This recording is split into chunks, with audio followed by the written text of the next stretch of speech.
Check, check, check, check, check.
All right, good morning. Let's do this. Cotter and Marshall Show. Hop on that stream.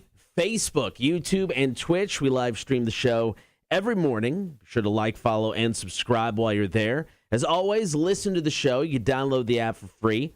You can get us on your in-home smart speaker. You can also listen to rock1061.com. Marshall, good morning. Good morning.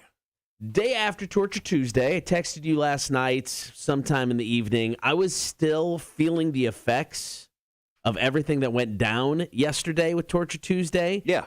It was rough, man. I will say I still had to take care of business this morning. Really? Yes. I don't know how I was the one with the iron stomach on Torture Tuesday, but outside of a tough moment on the drive home yesterday where stomach cramps and a case of what I like to call the hot sweats hit me, I actually was pretty good. You know, I took care of what you would call business right here at work, like every, good American and coworker should. And I felt great for the rest of the day. I would say I didn't suffer any effects from Torture Tuesday after 1 p.m. yesterday. I'm jealous because I don't know how I did it. My stomach was messed up all day yesterday. I ate something, I don't know, early afternoon, and it went right through. I mean, right through. I don't know, man. As I get older, my body's just like, you need to stop. You need to stop, or I'm gonna. If you don't, I will. Yeah, I'm gonna stop for you. You don't mean that. You don't mean that. Your body doesn't mean that. I think it does. I think it's legit. Just going, dude. You need to stop.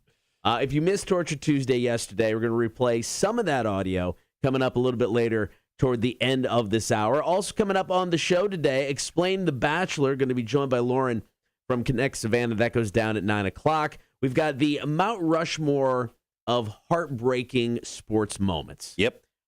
This was, I don't know, it was a fun list to put together. Oh, yeah. Because there's the obvious ones. And then there's some that you're like, I didn't even know this happened, but that would have sucked. So I think this is going to be a fun list. Taking your calls, comments, and texts today. When did you start to realize that you were becoming your parents? I mean, whether you have kids or not, I think we all go through and have that moment when we're like, my mom would have said that. Yeah. There's some moments out there that are definitely regrettable because you just wish they would have stayed inside your mind and body, but somehow they came out. All right, coming up next, going to kick off the show about last night. Got a near 16-leg parlay bet that went down close. Obi-Wan Kenobi update about the upcoming TV series on Disney+. And then we've got this story about a school that has a shortage of buses, so they needed to reserve a party bus for a field trip. It's pretty good. We got that story next. Welcome to it. Cotter and Marshall Show. Foo Fighters, It's Making a Fire. Rock 106.1. Good morning, everyone. Joining us nice and early here on the live stream. Cotter is live. Max says, Mama Margaret, gosh, I thought poor Cotter was going to fly away. You were going to fly away? There's a lot of movement yesterday as I was partaking in everything. Mac, I got your emails. I don't know why you're up, considering you were emailing me at 2 o'clock in the morning. Ooh, Jesus Christ. No, you did everything you could. It's all good. We'll figure this out. Charles says, heartbreaking sports moment every time the Bears draft/sign a quarterback. I could actually turn that around on you, Charles, as a Falcons fan, every time you guys spend a first-round draft pick on an offensive lineman. How about that? Juana, good morning. Y'all are looking better. Yep. Yeah. I'm feeling better. Feeling better this Definitely morning. feeling better, yeah. Yeah, yesterday was rough. Yeah, yesterday I didn't really have any major issues. After the show, definitely had to use the restroom. Took care of that nonsense. And then, yeah, definitely the hot sweats hit me in the car while I was taking 3 work calls in a row. Yeah, I was talking to a person who's doing some stuff for us, some swag stuff for us. Talked to a salesperson, 2 salespeople. Our friends Carla and John, back-to-back calls, all in a row. And they're like, what's going on? What's wrong with you? I'm like, I just, I ate some hot stuff, and it's really hitting. Yeah, being in the car, having that moment's always the worst. It wasn't fun. Because there's just that sense of panic of, am I going to have an accident in my car? And am I close to any place that, isn't disgusting if I need to take care of business? It is it's the worst feeling, man. It's the worst. Yeah, it wasn't peak, the peak part of my day yesterday, driving home from work. It was a little rough. So on the way to work this morning, it's, 5 o'clock in the morning when I'm driving in. I'm just, jumping onto the 204, and I'm just taking my time. Yeah. Just doing my thing. And I never, honestly, it's so early in the morning, I don't even care what speed I'm going. I mean, as long as I'm going with, the flow of traffic speed, Yeah, I think that's fair. I'm not trying to burn, I'm not trying to rush to work or anything. So I'm in the middle lane of the 204. I look behind me. There's a car. Look behind me again.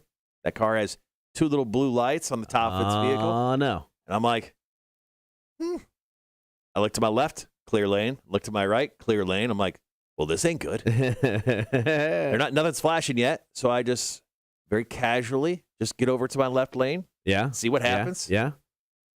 He shoots right behind me. And he nails the gas. He runs through the stoplight, gets up to that end market right by the Savannah Mall. Yeah. I see him there. He does a U. He turns back around towards the 204, the Berwick area. Right. Georgetown area. So I'm now up by Publix on Abercorn. He flies by me again and screeches to a halt at the red light.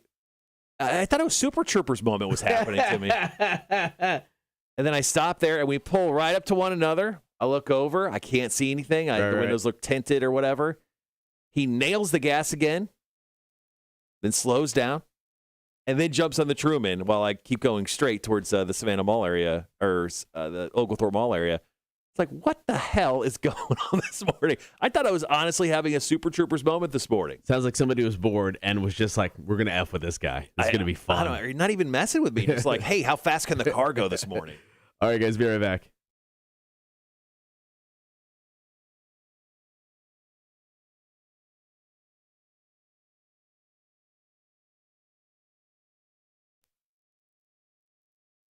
Hey, kids, it's time for a field trip. Yeah, get on the bus. Just don't mind the stripper pole. Got that story coming up.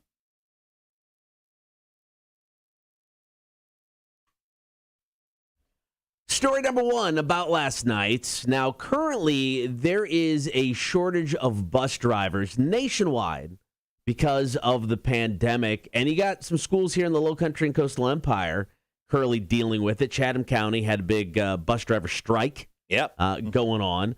So it kind of started when COVID hit. A lot of drivers, a little bit older, underpaid. They're like, screw it, not worth the risk. I'm out. Well, things in Boston got so bad that a school had to hire a party bus for a field trip. And this is one of those decked out party buses because it came with a stripper pole. Oh, yeah. This is phenomenal. One of the teachers, Jim Mayer, said a student even asked if they were real stripper poles, because thankfully the kid had never seen one before. I mean, is there a fake stripper pole? I mean, he's a kid. He doesn't know. All poles are created equal in my eyes. Technically, any pole could be a stripper pole. As long as you're daring enough, right? Go for it. They said they didn't have a driver. They made arrangements with a charter bus. So that whole thing fell through like midweek. They had already promised the kids this trip. They didn't want to crush their hopes and dreams. So they made this deal with this party bus company. Now, there was a picture taken, and they posted it to Twitter. However, that's been removed. Yeah, I was going to say, I tried to look that up this morning. That picture has been removed from Twitter. But the guy who was driving this bus actually went on Twitter and used his 15 minutes of fame when he showed off the stripper pole bus for the children's field trip. He said, this is a great moment to say, the educational system needs massive structural investments for our system, including paying all bus drivers, facilities, and operations staff a competitive salary and comprehensive benefits. He also added, whatever you think is enough, double it. And you know what? Being a teacher and being associated with schools, these people are notoriously underpaid. We all know this. I mean, these people spend more time with your kids probably than you do. Yeah. I mean, we probably should pay them a little bit more. More than like a Hardee's, shift manager. No offense.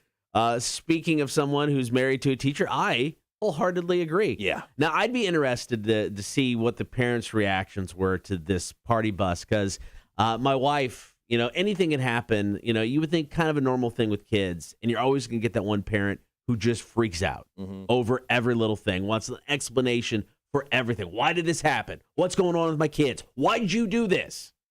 I really, really want to know because there's a parent that flipped out when they heard there was a stripper pole on this bus. Maybe they were doing an educational trip to talk about the body at, Big Al's or something. Well, we can't do that nowadays. That's looked down upon. Children got to learn at some age. Coming up for story number 2, Obi-Wan Kenobi. The series has wrapped. We got some details coming up. It is the Cotter and Marshall Show. Rock 106.1.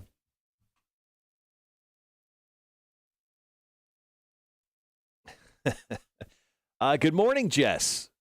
Jess was up in the New Jersey area watching Pearl Jam play for the first time in 3 years the other day. I was texting her just the other day. I was like, I am jealous of you.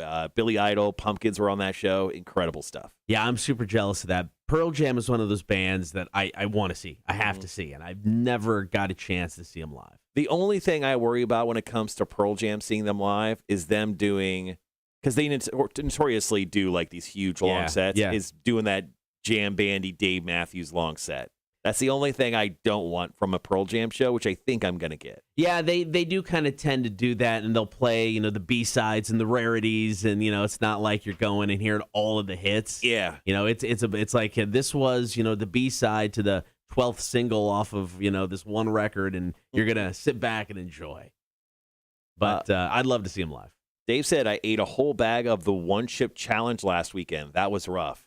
That doesn't seem right. What? No, you did not. I think he's just making fun of us.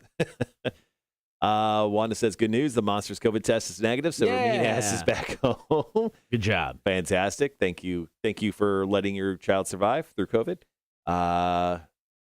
Charles actually had some advice for us when it came to driving home in the midst of a squeezing stomach attack with the hot sweats. I love it. He says, in that situation that you guys were in yesterday, that's why you always keep a short shovel and a roll of TP in the truck.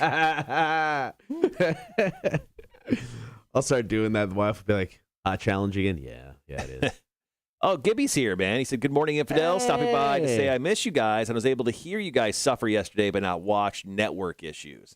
Good to hear from you, Gibby. I don't know what's going on there, Gibby. I don't know. I don't like it. I don't like that you're not around as much. It's not the same. Ain't going to lie. I know. Jess said 2 hours, all the hits. Now I'm really jealous. Yeah, now I love that. You should kick us in the nuts while we're down. Come on, Jess. What are you doing? So there was rumors for a while that Pearl Jam was going to play the VyStar Arena down in Jacksonville. It was supposed to happen 2 years ago in Jacksonville in 2019, but for some reason they decided to pull that show and they wound up doing another show. I don't know, somewhere else. But hopefully that's a future thing where Pearl Jam could get back out on the road and swing by Jacksonville.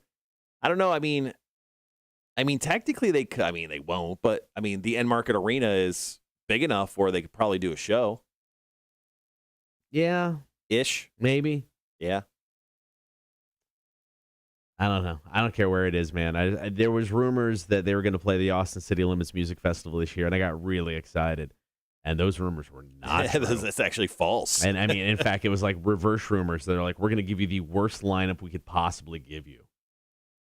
And then the ones you kind of want to hear, they're going to cancel. Jeez. I'm at one band. I want to go see Modest Mouse. That's the only one I want to see. Yeah. No, I think I'm gonna.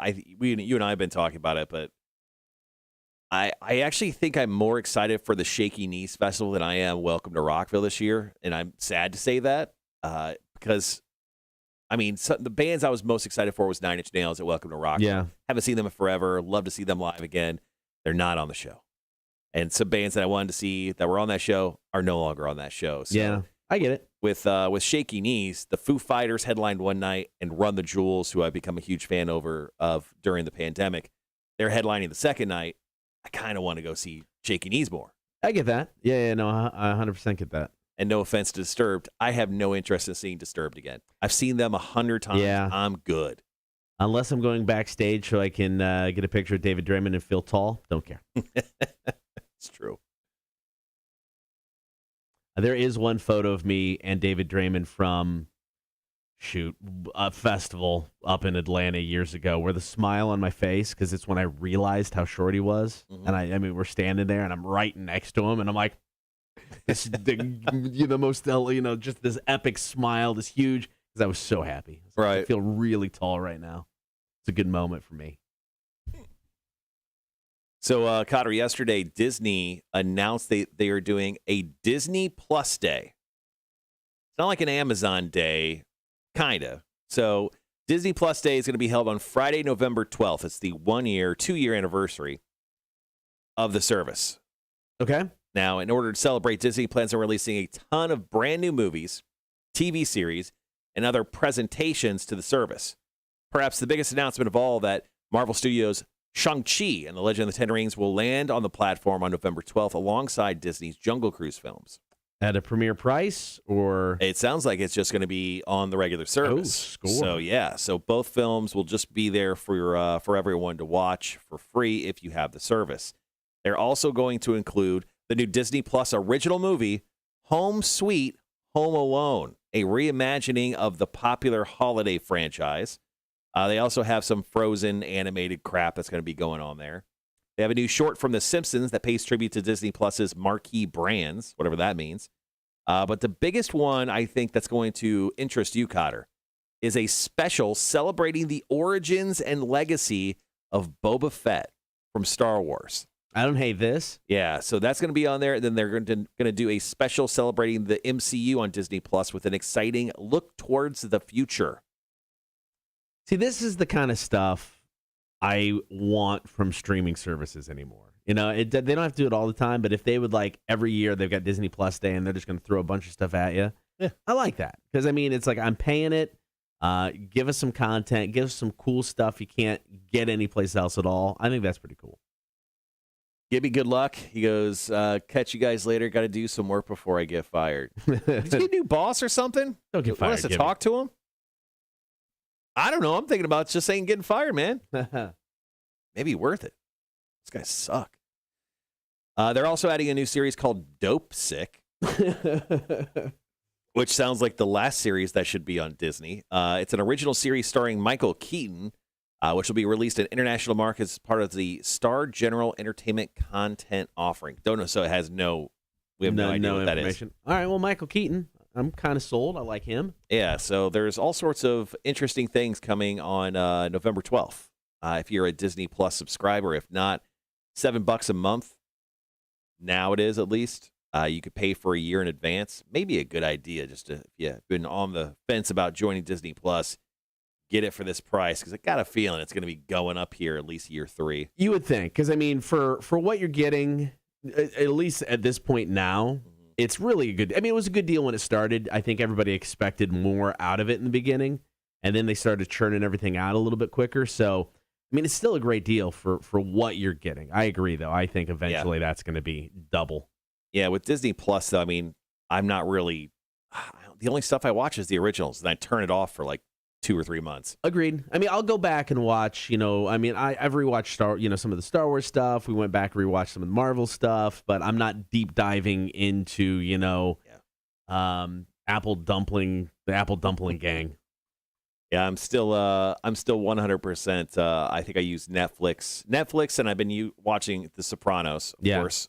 Still on my epic watch through of the very first time The Sopranos, season 3, episode 5, in case you're wondering. Oh, nice. Yeah, I'm still on that watch right there. So I use HBO Max and Netflix the most. I think we're going to put a rest on Netflix for a bit because I really like HBO Max.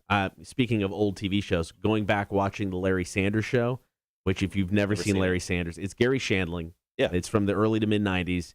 He's a talk show host, and it's literally just kind of like the backstage look at the talk show process. You got stars coming in playing, versions of themselves and stuff like that. Really well written, funny stuff. It's worth checking out. All right, guys, coming up, story number 2 about last night. Be right back.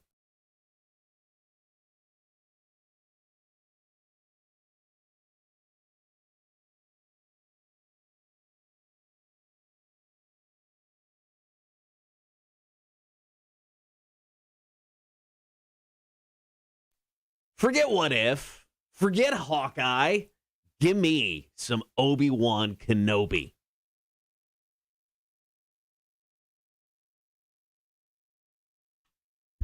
Story number 2 about last night. So over the weekend, Ewan McGregor actually picked up an Emmy for his work in the Netflix series Halston. And then he was backstage doing the press thing, and somebody asked him about the Obi-Wan Kenobi series on Disney+, and he confirmed that filming has wrapped on the series. They filmed for like 5 months in California. He said, "We finished shooting our series. It was really, really good fun. I enjoyed working with Deborah Chow. I think it will not disappoint. The new technology that we employed doing it is cool. It was a different experience than making the original films that I did." So this story is expected to take place 8 years after the events of Revenge of the Sith. So that's episode 3. And it's supposed to, the rumor is it's going to take place like on Tatooine, the desert planets. Yeah. And this is really interesting. I mean, the Star Wars series have been really well received on Disney+. They've done 2 seasons of The Mandalorian. They got Boba Fett, apparently, a season of that coming out in December. I imagine Obi-Wan's going to be on the first half of next year, probably. This is exciting news if you're a Star Wars fan. I'm super pumped about this because, I mean, yes, the last trilogy. We can forget about it. We can move on. There's still stories to tell in this universe. I'm happy to expand upon and see characters we've never seen before. I think we'll get there, and I'm excited about that. But having Ewan McGregor come back to play Obi-Wan, I think is so cool. Yeah, it's a big get. I mean, with his big thick red beard of his, it's very interesting stuff, and I can't wait to see where they take the series. I mean, if you aren't a Disney Plus subscriber yet, that on top of what they're doing with Disney Plus Day, which is coming up on November 12th, adding in a bunch of really cool, unique content on the channel. It's a great time to join in for only $7 a month. All right, so an epic parlay bet over the weekend in the NFL fell short of scoring a guy almost $1 million. And you know what? You can blame the Detroit Lions. Got that story coming up. Here's Chevelle and Self-Destructor, Cotter and Marshall, Rock 106.1. So just before we went to break, Tony mentioned, speaking of Netflix, I watched a brand new cherry flavor. What the fuck? So it's funny. So Mac actually turned me on to that show, Tony. I think Mac went back to sleep. I don't think she's on the chat right now. I don't blame her. So brand new cherry flavor is a show that includes vomiting kittens. Also includes like kittens vomiting or somebody vomiting kittens? Somebody vomiting kittens. It includes a lot of sex, a lot of boobs, a lot of blood, and zombies. Oh, so it really captures your attention. Okay, well, I love me some zombies. Every episode does. So it's really a fun series to watch. They leave it open ended where there could be another season. I hope there is. It's really it's like a horror ish type of thing. It's fun. I really liked it, Tony. I don't know. What did you think, Tony? One more thing with the Obi-Wan thing while Tony responds.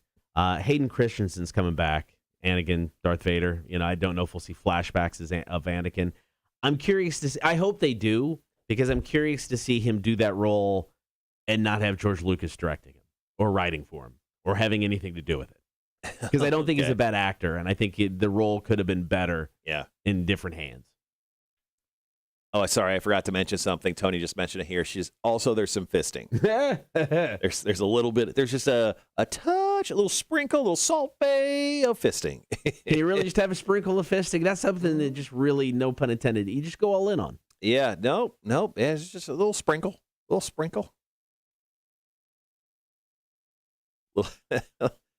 a little bit. But it's a fun little series to watch over the Halloween season.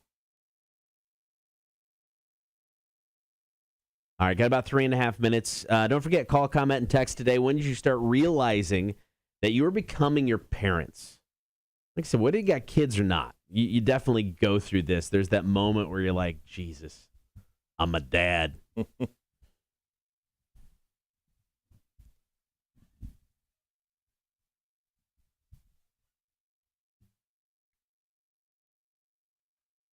So speaking of Star Wars, Disney Plus is going to be putting out that Star Wars Visions. It's like 10 episodes, and it's like it's all done by different anime studios. Yeah. So I'm just reading a review of it. So it released yesterday, once again on Disney Plus. This is Star Wars Visions. They take, I think it's like, 9 different episodes of anime style Star Wars, and they just do different stories involving the characters that you know and that you don't know. That's cool. Overall, they give the series an 8. They say Star Wars Visions takes the building blocks of the franchise, rearranges them to create a series of compelling new stories, bolstered by a breadth of visual styles and masterful animation. So, is it a once a week we get one, or they dump them all? I don't know. I mean, it's reviewed as a complete block. They break up each episode with different scores. Okay, that's cool. Yeah, maybe worth checking out this weekend. Yeah, what am I doing this weekend? Going to Southbound on Friday for a show. Hazel Virtue, Eric Britt's band from the 90s.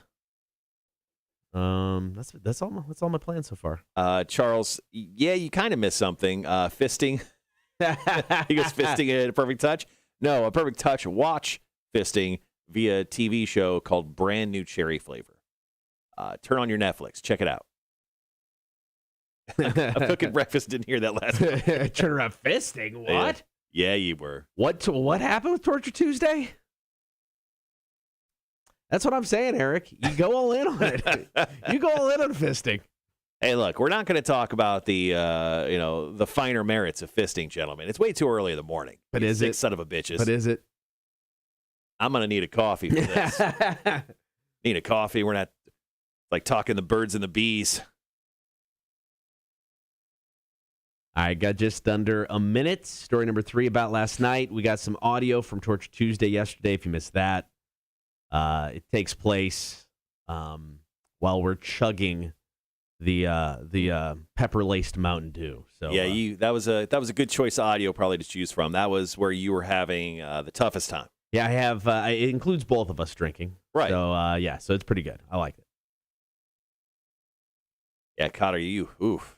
It was rough, man. It was so rough. I don't know, man. Yeah, when I was going back and editing up the video, which it gets posted, it should be posted right now. I put it up to go up right when I got up this morning. Oh, cool. But, yeah. All right, guys, be right back.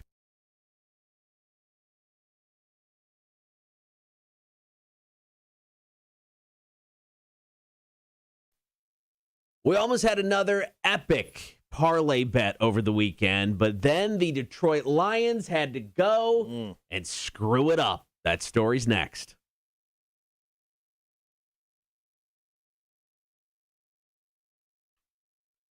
Story number 3 about last night. A couple weeks back, talked about a 14-leg parlay bet. Somebody turned $10 into almost $80,000. Yep. Great win, great bet. Well, this past weekend, someone came really close to epically topping it, better using the BetMGM app. I think that's the same one that they used a couple weeks ago. Yeah, I don't remember. Yeah. I don't know. Threw down $25 on a 16-leg parlay NFL bet. The dude nailed the first 15 games. Right. I mean, if he was doing an office pick'em, he would have slaughtered everyone in the office. I mean, Washington, Chicago, Cleveland, L.A., Buffalo, on and on and on. He chose every single game until it came to Monday Night Football. And for some reason, he was like, I'm going out on a ledge here. I'm taking the Lions over the Packers. I mean, going into halftime, though, he was looking good. Yeah, I think it was, 21-14, 14-7, something like that? Yeah. Lions were winning. Yeah. But then the Packers scored 21 answered points.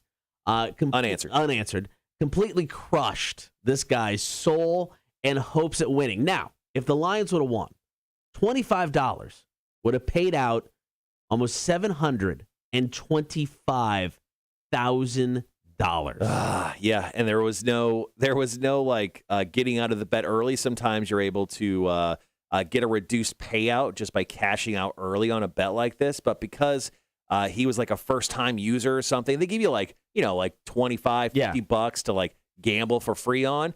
He actually put $25 of free money on this parlay.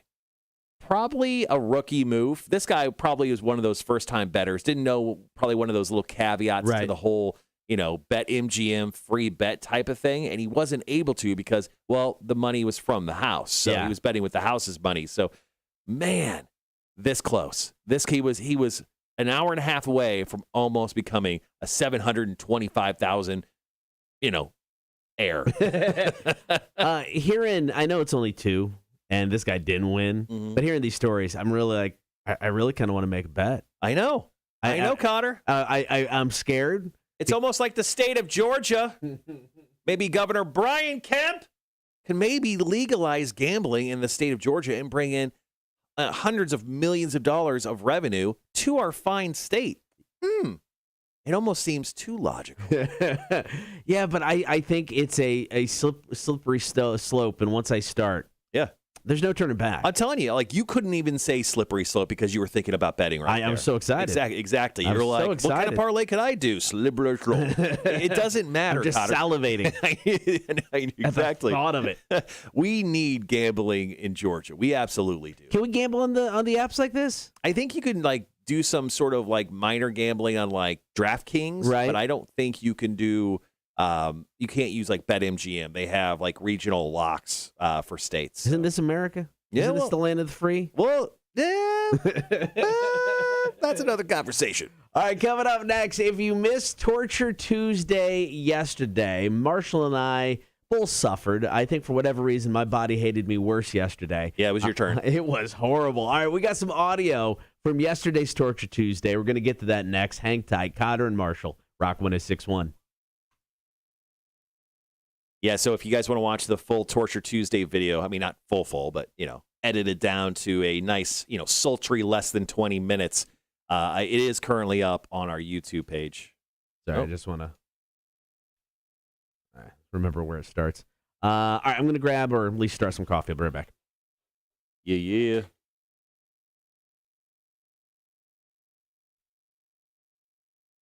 Let's see. Of course, I said Torture Tuesday is up, and is it up? Yes, it is. Perfect. 18 minutes and 8 seconds. Yeah, if you want to watch that video, I'll share it here later once we talk about it, but I do have the full Torture Tuesday experience currently up on our YouTube page. Make sure to subscribe to that little bitch. Got a fun show today. I mean, I'm looking forward to getting into our topic of the day, our question of the day. When did you start to realize that you were becoming your parents? I have a very small one, but I know we got some great responses from our listenership via the social medias. David says, was talk of a casino in Midway, right 95, but the city shut it down before it even went to the government level. Yeah, there's a lot of, I heard a lot of rumors about possibly a casino going over on Hutchinson Island. Don't know where that's at, but I would love to hear about it. Would love to see it. Would love to go gamble there. So hopefully one day that could be a thing.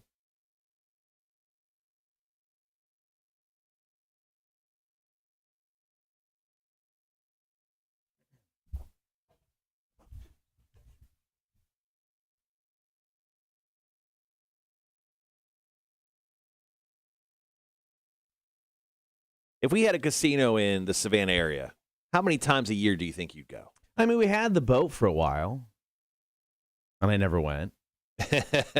So you don't think you would go to a casino? If we had one that you didn't have to go out into like international waters, yeah, no, I think I'd go.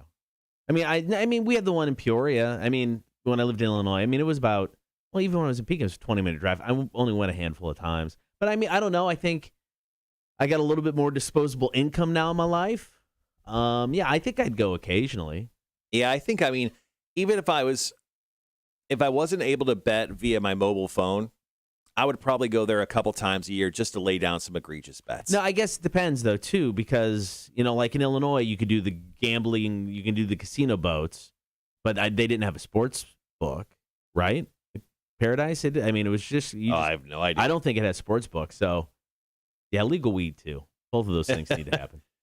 Yeah, they almost seem too obvious, guys. Give me the weed over the gambling. You can do gambling next. Give me weed first. Okay, what am I doing here? Oh, okay. I'm going to put together quickly all of our responses from our question of the day here. Okay. Yeah, I got those two. Yeah, once again, top of 7 o'clock hour. When did you start to realize that you were becoming your parents?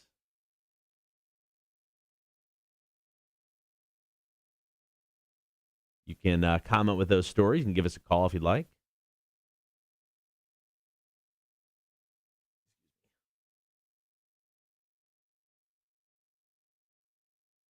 Next weekend, our 3-year journey to see Hamilton, unless something stupid happens. Oh, yeah, you're going. Finally is going down. That's down in Jacksonville, right? Yes. So we, 3 years ago, got season tickets to a theater in Jacksonville. We love theater and go and watch musicals anyway. But we got season tickets because Hamilton was coming. They're like 3 years from now, we're bringing Hamilton. And if you're a season ticket holder, you get first right of refusal. So we decided, all right, go check out some musicals. It's been fun going to see a lot of musicals. And then we were supposed to see Hamilton in 2020, right around St. Patrick's Day. Oh, what decided to pop up? A pandemic days before, so it gets canceled. They pushed it back, and once again got canceled. So I think we're good. Hamilton next Saturday. Well, that should be good. I mean, I've only seen the Disney Plus version of it, so Yeah. I feel bad because the main reason we did this was for my kids, which at the time, we're both here, and they were going to be able to go, but now obviously not here. So it's just me and the wife. And what do you do with an extra ticket? It's like you can't sell one ticket. You can't sell even the one ticket. But that'll be fun. And I think we're not going to go to Chewy's. I'm going to let my wife decide because last few times I've gone to Jacksonville, gone to Chewy's. So let my wife pick where we go to eat.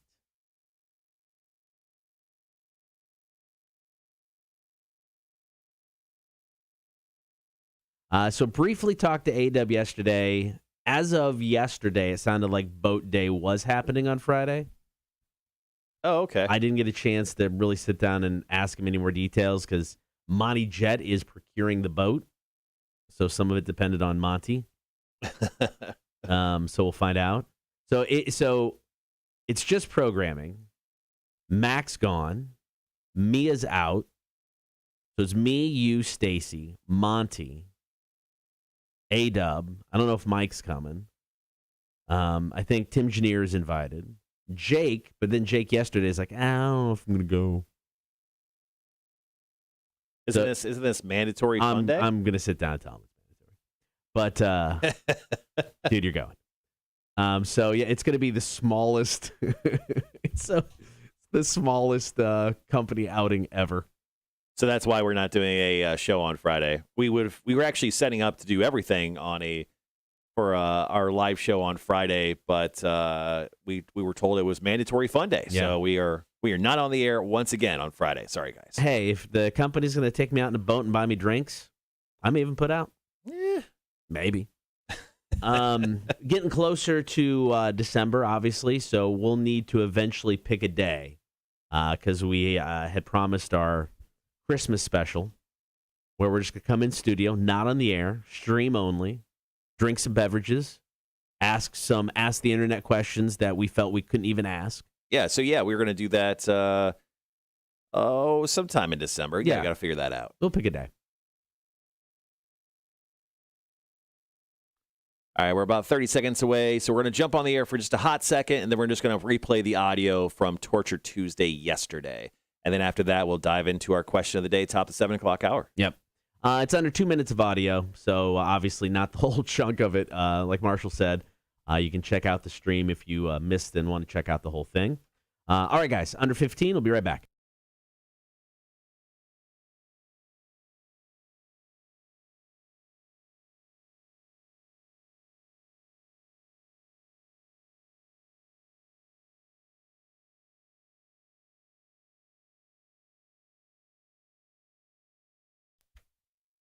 Good morning. Thank you for hanging out. Yesterday was Torture Tuesday, the return of Torture Tuesday for the fall season. And like any good Torture Tuesday, it was truly an emotional roller coaster. Yeah, you were emotionally feeling the effects of the Torture Tuesday on your body almost immediately. I mean, it was a good one. It was called The Duel. It was a one-chip challenge where both of us ate a one-chip challenge, which has Pepper X on it, which is the hottest pepper on the planet, 3 million Scoville units. We waited 5 minutes, and then we had to drink a very hot concoction of flaming hot Mountain Dew with a spicy honey rim with tahine on it, and then also a Carolina Reaper that we also muddled inside of that glass, which we had to eat while drinking at the same time. And that's where we're going to pick up with the audio as we were drinking that disgusting concoction. He's chugging it down with that spicy rim with the Carolina Reaper. Uh-oh, Cotter, you can't puke, man. Come on. Oh, I can puke. Oh, you can puke. Try not to puke. This is worse than the chip. This is what's taken this Torture Tuesday to a level of complete and utter misery. Did we hit a new level on Torture Tuesday? Dude, this is hotter.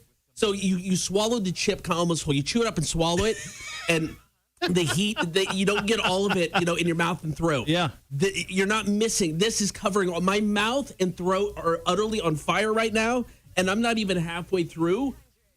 Dude, I'm puking. I'm going to puke. How about this? Words of encouragement, Cotter. Wanda says, Just effing drink it. Get it done. Get there, Wanda. Do you mind doing some of yours for a bit? I gotta. Sean says, "Drink that Mountain Dew, you baby back bitch." I'll get there, guys. I'll get there. All right, start. So you've tagged me in. I've tagged you in. You tagged me in. All right, let's. I'll finish it, guys. I'll finish it, dude. It's horrible. It's bad. So Marshall's going after it now. He's chugging it. He's not stopping. Go for it, man. You own this. Do it. The look in his face. It's the pepper. The pepper. The pepper was just dangling from his lips. Oh my God. It's horrible, isn't it? Oh my God. It's so bad. Is this acid? It is. Am I tripping? Yes. Oh, that's sort of delicious. No, it's not. Oh, this is the worst. Oh, good for you. Good for you. I regret that immediately. Yeah, that's what I'm saying. I've made mistakes in my life. That may be right up there. Oh, this is the worst. Yeah, that may have been like top 5, top 10 mistakes in my life, because when I was drinking the Carolina Reaper, I mean, there was chunks of Carolina Reaper in the glass of Mountain Dew that we were drinking. And when I was drinking it, I didn't want to choke on it. So I knew it was right there at my lips, and I kind of brought the glass down a little bit, and it slipped, but I kind of caught it in between my lips, which was a huge mistake because my lips were burning for like the next hour. So, and also not a great look, and it's on camera forever. Trust me, I know. So yeah, it was not great yesterday. So it was a fun Torture Tuesday for all of you. You can check out the video if you missed it. It is posted now up on our YouTube page. So we've got Torture Tuesday coming up every 2 weeks. Yeah. So in a couple of weeks here, we're back with Torture Tuesday and making the debut. I always mess up the name. Fart Blaster 3000? It's the Fart Launcher. Fart Launcher 3000. Fart Launcher 3000. We've made, of course, some modifications to this fart gun. And Cotter, you are facing this one solo this time, and I'm very excited. So that's going to be coming up here in a couple weeks. Coming up next, though, going to get to your calls, comments, and text. 800-394-1061. When did you start to realize you were becoming your parents? I think we've all had that moment. We want your story. We're going to share those next. Cotter and Marshall Show, Rock 1061. I went ahead and dropped the link to the full video if you guys want to watch Torture Tuesday, all 18 minutes of that glorious Torture Tuesday. Actually, it went a little longer. I just decided to cut it off.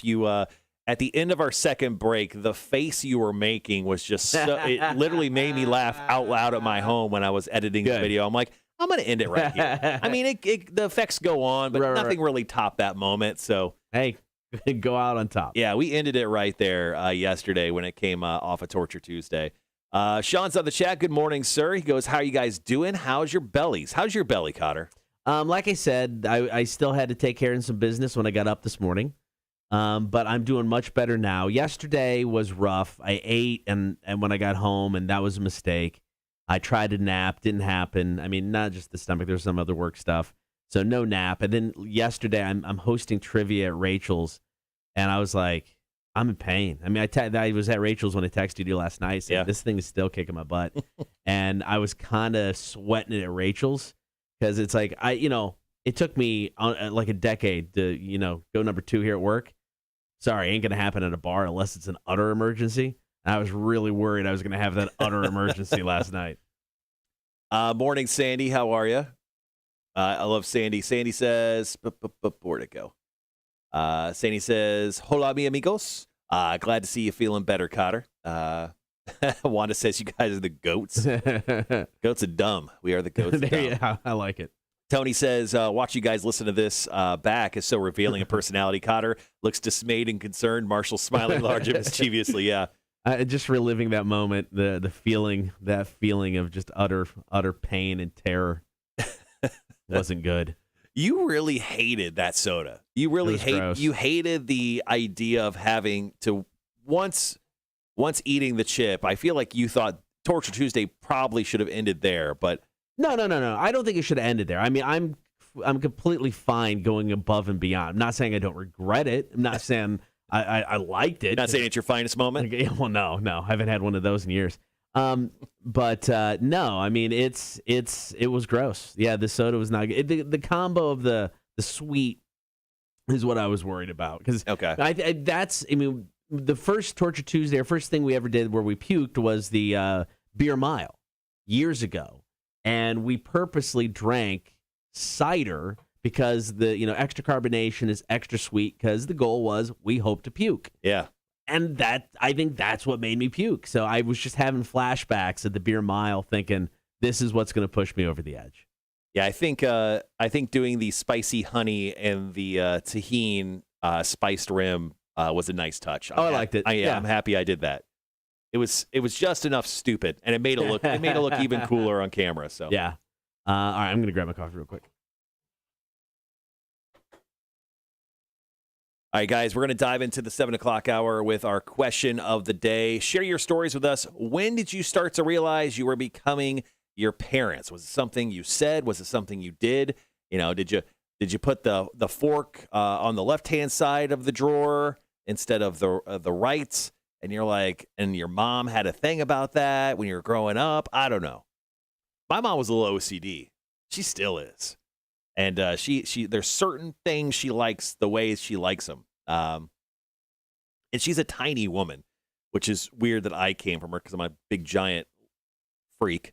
And she just, I don't know, she just likes certain things. She doesn't like anything above the first shelf at her cabinets. I don't know. It's strange. But yeah, if there's a story that you want to share with us, please let us know. Once again, our question of the day. We'll get to all of your comments here. When did you start to realize you were becoming your parents? Share those stories with us. You can do so by dropping your stories in the comments of the stream that you're watching right now, Facebook, YouTube, or Twitch. Thank you so much. Or you could also call us up, 1-800-394-1061 if you got a story. You can also text in if you want to do that, same number. All right, Marshall, so today is the first day of fall. Today is the first day of fall? Yep. We have a variety fall pack of seltzers. Do we want to do that this week, today, or tomorrow? Yeah, let's do it tomorrow. Because, I mean, what content do we have for the show tomorrow? We have Hefe, the new music beta fish. Yes. We have Quiz in the Face. We have Quiz in the Face, which, just so you know, I've learned how to do something recently. I know. I'm not going to share it yet, but tomorrow I'll be emailing you 10 pieces of audio. Okay. Quiz in the Face will be audio-based for everyone tomorrow. Don't worry, it's audio that we can play on the stream. So everyone on the stream can listen to Quiz in the Face tomorrow and hear what you're hearing. Okay. But you are going to hear some audio. Okay. You are going to have to identify that audio. Okay. That's the only hint you'll get on Quiz in the Face. But what I'll do is I will email you. These pieces of audio. Okay. And I will do that. When would you like that, actually? I can get it to you early. I can get it to you just tomorrow morning. Get it to me sometime. I mean, I don't think I'm going to be able to get to it until the morning, but if you can get it to me sometime like this afternoon, even if it's ready, okay, that'd be fine. I just have to. I just have to do some cutting, but that's all I have to do. So yeah, I plan on leaving as soon as our managers meeting's done today. I was just going to take off. I was going to do that. I got some video work I wanted to do and some other stuff. Okay.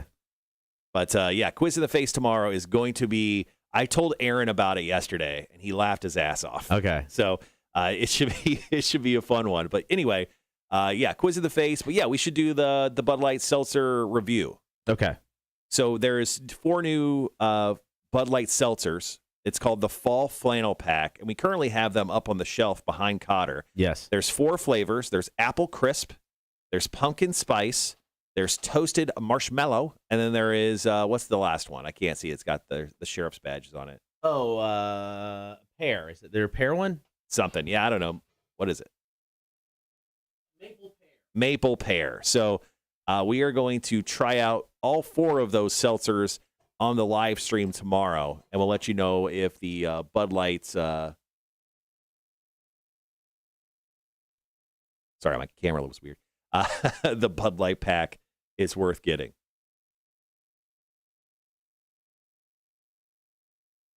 Wanda says, mine's in the chat. Should you wish to use it? Thank you, Wanda. I'm making a prediction as to what tomorrow's Quiz in the Face is. Okay. I'm just going to stick it right under here. I will reveal it tomorrow. But I'm making a prediction as to what it is. Okay. It's wrong. Okay. Yeah. Okay. It's not right. Tony says, I'm looking at places to pick apples this weekend near Asheville. Does that count as becoming my parents? Yeah, kind of. That is something, Tony. Funny enough, Tony brings that up. Nicole and I were talking like, hey, what do you want to do this weekend? She literally said, is there a pumpkin patch around? And I go, first of all, we're in Savannah. Of course there's not. Second, who are you? A pumpkin patch? I like me a good pumpkin patch. When's the last time you went to a pumpkin patch? Exactly. It was when I was in Illinois. My mom was part of a group that put one on every year that raised money. So did that a bunch.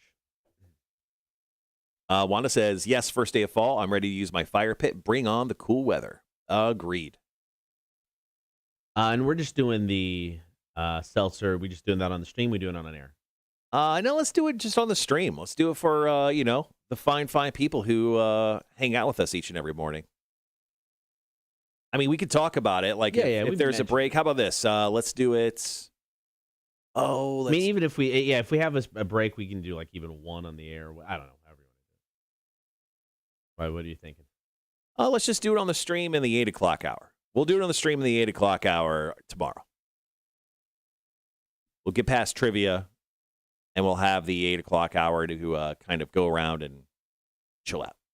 We'll also have the big guy on tomorrow as well. Oh, yeah.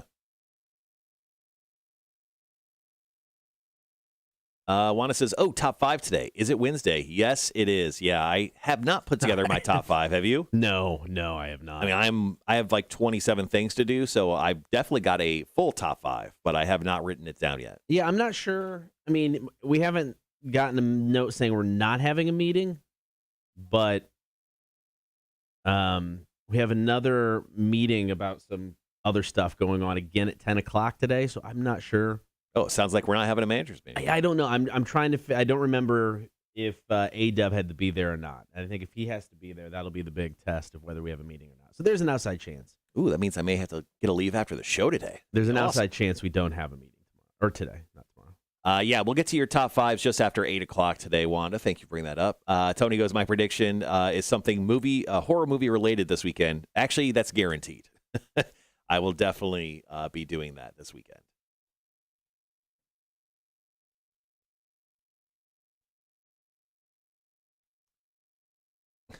Charles, thank you so much for chiming in. Once again, our question of the day, guys, is when did you realize that you were becoming your parents? Let us know via the chat. If you got a really good story, feel free to call us up, 1-800-394-1061. You can also text us, that same exact number. Oh, sorry.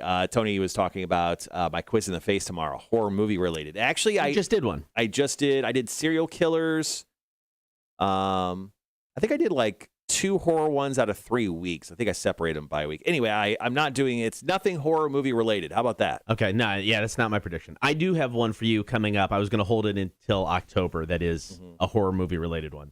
But no, that's not my prediction. Yeah, I'm going to hold off from. I'm probably going to do one more horror type of thing, but I'll leave that for October. But I do have a quiz in the face that I wrote like almost a month ago for the month of October. That's already done. So the second week of October, I've got one already written. I'm just sitting on it for now. But nice. Yeah, this week will be audio based, and I think now that I've learned how to do a thing or two, I'll be able to bring up some more audio based quizzed in the faces. Good, that's cool.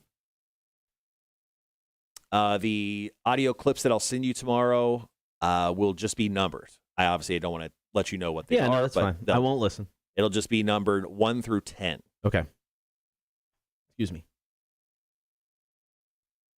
All right, we got about 2:45.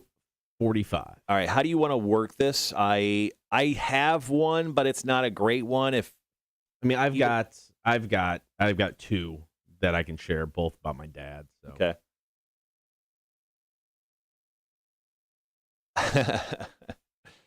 Let's see. I've got one from Lee that I'll bring up on the first break, and then I'll also do. Is that from Facebook? Yes. Okay. I'll do Lee's. Let's see. That one.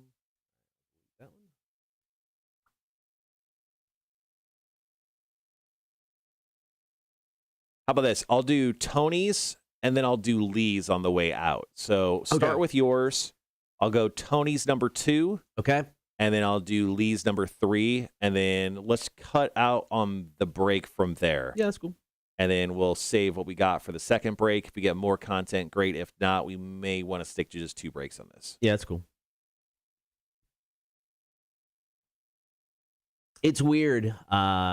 It's weird thinking some of these questions, you're like, all right, this one's a home run. This one is a no-brainer. And this is, I thought this was going to be the one that just like, holy crap, this is the one. And then every now and then you get one, you're like, this will be okay. I really don't have anything here. This will be okay. And that blows up. Because I figured everybody had to have a story with this one. Yeah, it's always strange, our questions are always so varied and they kind of go all over the place. I mean, we always have a good response. Some just greater than others. Sometimes we have 15 responses. Sometimes we had like 60 to 80 of them. Some of those were just massive. Yeah. All right, once again, we'll kick you off. We'll go to Tony, and then we'll do Lee's. Sounds and we'll good. end on Lee's. Sounds good. All right, so coming up later in the show today, we obviously have, Are You Smarter Than a Community College Dropout Trivia? That will take place right around 7:30. We're going to be giving away Coheed and Cambria tickets. You have like 80 sheets of paper over there. Do you need something? I thought I printed out the trivia game. I'll just, once we hit a break, I'm going to have to run out there and see if I printed that out. I hope I did because I think I deleted it. All right. Got about 20 seconds, guys. Be right back.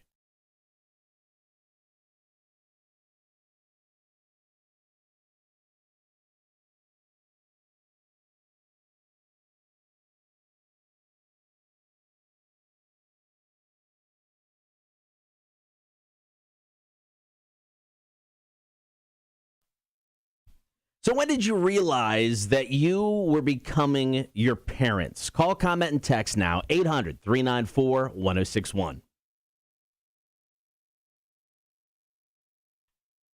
Good morning. Thank you for hanging out. It is the Cotter and Marshall Show, streaming live every morning. Hop on Facebook, YouTube, and Twitch to watch the show. Be sure to like, follow, and subscribe. This morning, we are taking your calls, comments, and texts. Call and text number is 800-394-1061. When did you realize that you started to become your parents? I think we've all got that moment. I mean, some of them might be good. I think most of them, though, you always realize it when it's the thing that drove you up the wall about your parents, probably more so than anything. So with me, it was my dad, and there's 2 things. Now, I don't look anything like my dad. I look just like my mom. My dad, 6 foot, athlete, me. Not neither of those things. I have my hair, though. My dad's bald. But there were two moments in my life. My dad has a bad back. He's got bad knees. He's got everything. So the first time my back went out, and unfortunately it was a very young age, like 24 years old. Oh, good Lord. 24, 25, because I was playing with my daughter, who was 1, maybe 2 years old, literally rolling a ball back and forth across the living room floor. Really simple. She kind of rolled it back at me. I'm like, oh, yeah, good job. I bent down to pick it up, and then my back just stopped, and it just froze. And I'm looking at my kid, looking at the ball. It's just out of reach. I'm trying to grab it, not quite succeeding. And I'm like, that's what my dad feels like every day. Because he is just, he has now got, a fake hip. Oh, yeah. He's got fake knees. He is worse for wear when it comes to it. Now, the other thing, though, and this one was the big one for me. My dad, he's very handy. Way handier than I am. He just didn't have the patience to teach me anything. So he can't fix anything without cussing and getting mad and frustrated. And I just can't fix anything in general. But I can't do it, even when I try, without going crazy, cussing, screaming, yelling, throwing stuff. And the first time I did it, I was changing a toilet. And it was a disaster. Like changing just an entire toilet. An entire toilet. Yeah. And it was an utter disaster. Forget to turn the water off? No, I turned the water off. But then once I got everything hooked back up, turned the water back on, and I flushed the toilet. water just came pouring out of the tank. Ooh. And from the bolts that hold it to the bowl. Okay. Just came pouring out everywhere. And I remember just going ballistic. Every cuss word I could think of, I was making stuff up as it went along. And I went, I'm a dad. This is prime Alan Reynolds moment right here. Me doing this toilet. Now, and now it's the same thing. Whenever I try to do anything, there will be cuss words involved. Mm-hmm. There will be me getting utterly frustrating and throwing stuff. And I'm just like, yep, thanks, Dad. I couldn't get your height, couldn't get your athletic ability. Right. You just gave me your ability to be mad and say nasty words. I love that you, at the age of 24, you threw out your back, and that was somehow your parents related when it came to that. My dad, I mean, he did manual labor his entire life. He was a marathon runner. I mean, he put his body through hell. And it's just, at a young age for him, you can tell just how much pain he was in on a daily basis. So yeah, when my back went out, I'm like, this is what my dad's like. This sucks. This is horrible.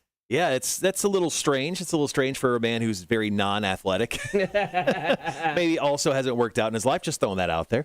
All right, well, let's go ahead and move on to some comments that we got from our social media and our stream today. Once again, thank you for watching us on the live stream. If you're doing so right now on YouTube, Facebook, and Twitch. Once again, our question of the day is, when did you start to realize that you were becoming your parents? How about this? Coming from Tony off the stream, she goes, I'm looking at places to pick apples this weekend near Asheville. Does that count as becoming my parents?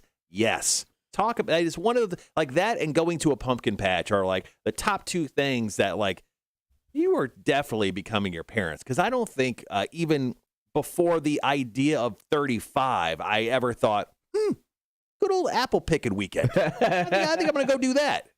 Is it the Geico ads that have the thing that, the guy who's helping to prevent you from becoming your parents? Is it the Geico ads? Have you seen the ads? I don't think so. There's an insurance company that does these ads where people are acting like their parents, and there's one guy who's trying to help them from doing that. Yeah. Okay, now I remember. Yeah. Going apple picking seems like we're going to get that commercial from this insurance company this fall. Yeah, going to the pumpkin patch seems like a definite must there for that company. All right, well, going to our social media, Lee Knight chimed in. Once again, our question of the day is, when did you start to realize you're becoming your parents? Lee said, when I hollered, where the F is my ... Oh, wait, there it is. I've done that all the time. That moment where you're like, where are my keys? They're in the left hand. They're my left. I'm literally holding my keys. I've done that more than I want to admit. You don't know how many times I've walked out of my bedroom in the morning. It's 3:30, so it's super dark. I've got the flashlight on my phone going so I don't trip over a cat. Mm-hmm. I'm like, all right, where's my phone? I just need my son of a... Ugh. Yeah. Every morning. Yeah, that, and then my wife's favorite thing to do, talk about becoming your parents. Now, obviously, back 30, 40 years ago, they didn't exactly have cell phones, but definitely our parents would have lost their cell phones all the time. We're on a new class of parenting. My wife loves to lose her cell phone everywhere in the house, everywhere. And we play this fun game of call her cell phone and listen for it vibrate because she never has the ringer on. Yeah, so it's always like a little treasure hunt. It's like she does it when she's bored. And then for the next hour, it's a treasure hunt, and it's on top the hamper the entire time. It's like almost every single time. All right, when did you realize that you were becoming your parents? Hit us up with your stories now, 800-394-1061. Latest from Pop Evil, tune is called Survivor. It's Cotter and Marshall, Rock 1061. Jeremy said can't hear y'all, but Tony said everything was fine. So okay. I think everything was fine. Jeremy, we can confirm buttons are hard. We blame you on that one. Tony said one of the places we are looking at has a pumpkin patch. They have the standard orange pumpkins and white ones. Why you gotta be pumpkin racist?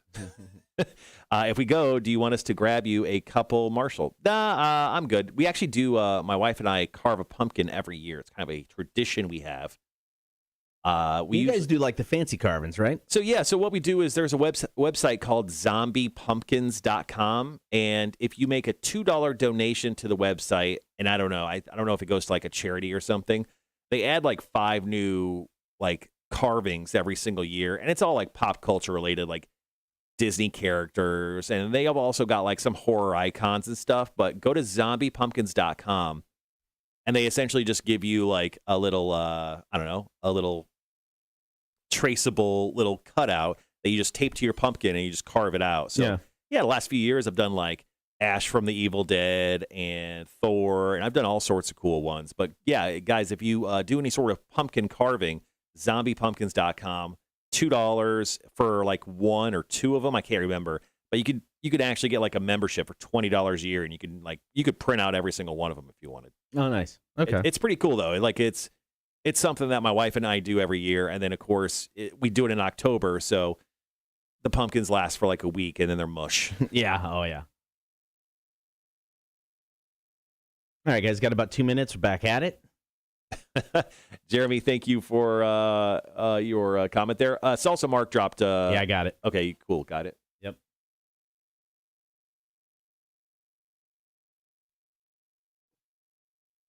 So how do you want to work this one here? Once again, I really don't have a good one. I mean, I can start off and kind of bring mine up, but I don't know if there's a reason to spend a ton of time with it. Right.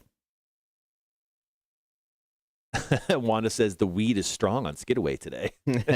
This early? Hey. Man, I got another. We don't have to dwell on that. I mean, Salsa Mark's pretty good. Rhett says, good morning. I realized I was my parents when I had kids. Now I find myself saying, stop yelling. Don't do that. Perfect. Thanks, Rhett.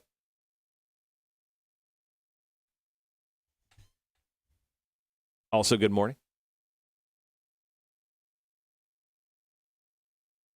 All right, so I've got 3 from the stream I can bring up here. 2 involve drinking. One's just about parenting in general. Right. I mean, do you want to try to squeeze 3 out of this? What do you want to do here? Let's see. Because we still have, I mean, they're shorter, but we still have plenty on the Facebook. We want to use the one. I got Salsa Marks. Yeah. About 30 seconds. I mean, do you want to start with yours or do you don't? I'll start with the stream ones. Let's go straight to the stream here. Horny for Smoked Meat says, I'm going to the apple orchard this weekend. Couldn't care less about the picking apples. I just want to go to the apple cider donut stand. Nice. All right. So you want to start then? I'll set it up. Yeah, set it up, and I'll throw it to me. I'll start off with you. How many are you going to do? Let me do both the drinking ones, and then I'm going to end. Nope. I'll start with Rhett's. All right. Be right back, guys.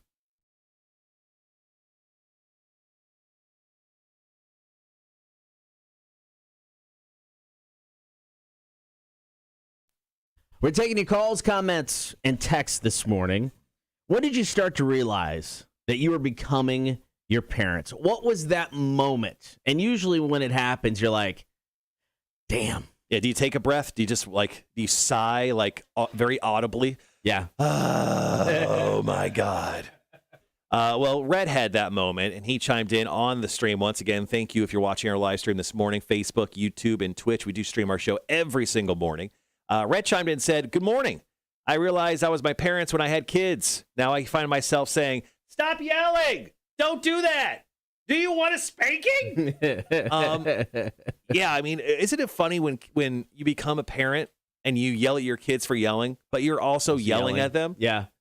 I would say with me, when it came to my kids, the moment that really hit home about I'm my parents is when I had to have the first kind of chat about it's not going to be this bad for the rest of your life. You know, the first, this is the end of the world sort of situation kids go through. Right. And I had to talk them down, like off the ledge. And I'm having the conversation. And I remember a conversation I had with my dad, in the stairwell of our house growing up, to where he kind of had to talk me off the ledge of something. And at the time, I'm like, I don't believe you. You don't know what's going on. This is serious stuff, Dad. And all I can think about is my kid going, shut up. This, you don't know what you're talking about. As I'm trying to, give them all this kind of wisdom about, trust me, you're going to be okay. Yeah, when I was a kid and I had any issues, I always remember one line my mom would tell me, and it was like, I would have some issues. A girl didn't like me. I didn't have this. Yeah. I didn't have that. My mom would always come back with people in hell want ice water. You'll be fine. Oh my God. It was always that. People in hell want ice water. You'll be fine. And I got that line a lot. Your mom did not sugarcoat it. No, my mom didn't. This explains so much. Well, Connor, let's go. Let's go back to the stream once again. I know you got some stuff on the text line that we need to get to. How about this one? Jeremy, this is probably one of the most relatable ones. And I didn't even think about this one, but I do the same thing. Yeah. Jeremy says, I definitely have become my dad because as soon as I get home, I'm stripped down to my boxers and in my recliner within 5 minutes, and I'm passed out by 9 o'clock. I mean, I think that's just a general thing. Once you hit that working life, once you're past college, once you get into work life, you usually have some sort of uniform. Obviously, we don't. We're lucky. We just get to wear beer T-shirts every single day and shorts. And then in the fall time, we wear hoodies because we eat too much. That's the moment I get home. I'm in like my reclining shorts. I've got like a tank top on. My hair's up in a bun. Like it's completely a different situation. You're wearing your reclining shorts now. What are you talking about? These aren't my reclining shorts. Those aren't your reclining shorts? These have built-in underwear, Connor. I know. Bird dogs. I go straight up free balling. Okay? At home, when no one's around, you're lucky I'm wearing shorts. I've sat on your couch before. Gross. Most of the day, I'm by myself. I mean, I can just be completely nude if I choose to be, but just in case anyone looks at my house, I choose not to be, and you're welcome.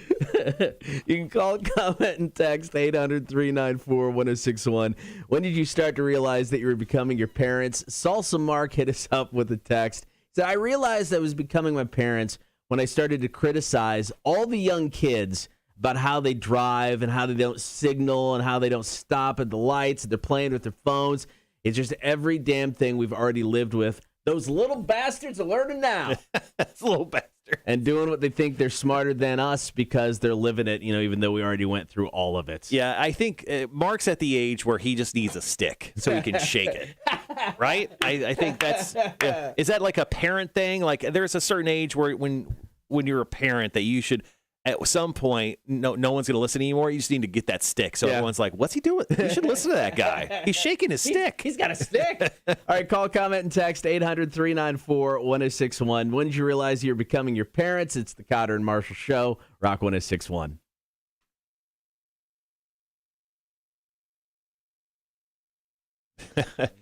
All right, maybe there's a couple on Facebook that we can use. Yeah, I think we can get another one out of it.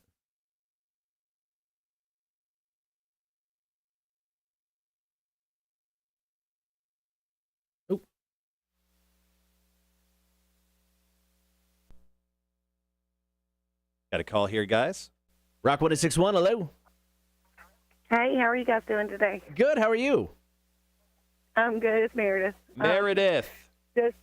Yes, y'all were making me laugh because my husband and I actually got into a fight last night over the last breathe right strip. Oh, wait, over the last breathe right bed. strip. Okay, gotcha. Yes, to go to bed, we have to have our breathe right strip on. I have to put an earplug in and a face mask because we have to go to bed so early, and we used to not have to. But a breathe right strip, and it's like, it's mine. No, like you can't share one. Wow.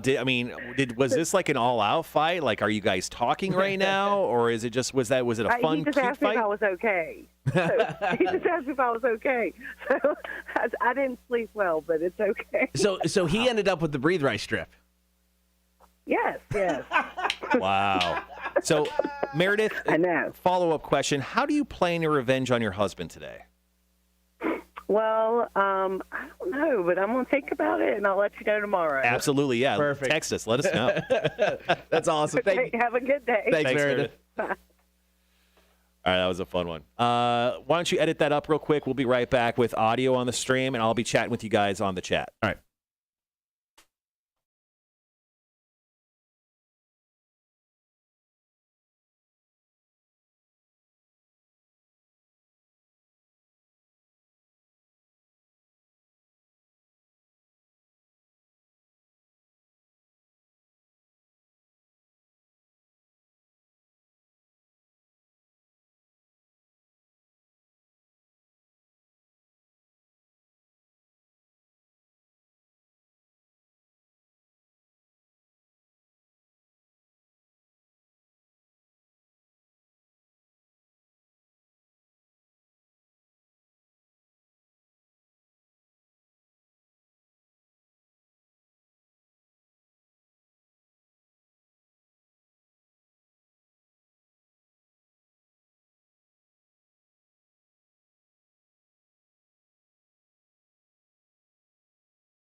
All right, guys, back on the stream. Tony says, I think Marshall and I may have had the same mom. My mom would do the ice, water, and hell thing. If I was in trouble, she also said, your ass is grass and I am the lawnmower. I never got that one, but I got the you're skating on thin ice quite a bit. Is your mom like a cop in the 70s? That sounds like something they'd say. And it does sound like a cheesy line from a 70s cop show. We actually just got a text a few seconds ago saying, it's Brittany, bitch, LOL. Definitely feel the people in hell want ice water. I got that from mom, grandma, grandpa, all of them. But I realized I was becoming my parents when I had to have that I was your age once conversation with my son. That was kind of the one for me, because it's like, your kid thinks whatever they're going through, it's the end of the world. I mean, we just went through that with my youngest at college. There was concern about one of the classes and had to have the conversations like, look, it's a semester. You'll be fine. You'll get through this. Whoa, if I flunk, you're not going to flunk the damn class.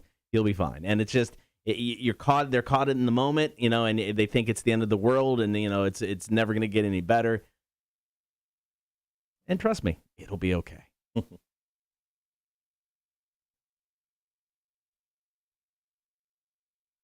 I'm going to check the AC. I don't know about you. It's getting a little toasty. Yeah, it's getting a little bit warm. Wasn't too bad, though. Go grab your trivia questions. What would he do without me? Let's see, guys. Marshall, you expanded your hard drive yet for PS5? No, I haven't had to do the extended space thing yet. I haven't watched any videos on how to do it yet, but it seemed pretty easy. But, yeah, I haven't had that issue yet, but I don't know. It seems like the memory issues or the memory expansions are a little pricey, anywhere between $80 and $200. So I don't know. I'm not going to spend the money if I don't have to yet. But yeah, it'll eventually be a problem. But no, not yet. To answer your question, Tony asks, Rhett, do you want a divorce? What did Rhett say? I got another call. Oh, let's take this other call. Oh, Cotter's back too. I guess turn the camera on. Rock 1061, hello. Hey. What's up, Vic? Yo, Vic, what's going on? Hey, Vic, you know what day it is? It's Spank Your Monkey Day. No, it's the day before Spank Your Monkey Day. So yeah, don't get too excited. POD Day. That's true. It is POD. Vic won some POD tickets from us earlier this week. You can start limbering up for tomorrow at the show. All right, Vic, what's going on, man? Figured I'd call you and tell you about how I felt when I first spanked my son. Tell us. Yeah. My dad used to tell me it's gonna hurt. It hurts me more than it hurts you, and I always thought he was lying. But when I first spanked my son, I swear, dude, I almost cried, dude. It really hurt. It did, man. I didn't want to spank him. Yeah. So you're talking the emotional pain of the situation. Yeah. It was just kind of a bummer, man. He gave me that puppy dog look. Oh, yep. I mean, hey, I'm telling you, dude, I did not want to spank my son, but my wife's like, spank the kid. I'm like, why don't you do it? So you do it. Uh-huh. So I had to buck up and spank him, and like I said, I didn't like it at all, but that boy's a good boy, man. I've only had to spank him one time in his whole life. Oh, that's good. Yeah. Well, Vic, thanks for chiming in this morning, man. You doing good? Yeah, man. Top of the morning to you, fellas. All right. And how was your tailhole last night? Fiery. Hey, another thing. It kills me, man. Getting these gray hairs makes me feel like my dad, too. Yeah, that does suck. Yep, starting to get those. Yep, I hear you. Right on the bottom of the sack. You got a mirror down there? What are you doing? All right, Vic. Sometimes I got to use a mirror to see him. Yeah. All right, we got to run, Vic. We got to go, dude. Later. See you, man. Jesus. Vic's got a Vic. You know he's going to. Whether it be an awful joke or, gray hairs on his balls. Do you even want to use that? Kinda. All right.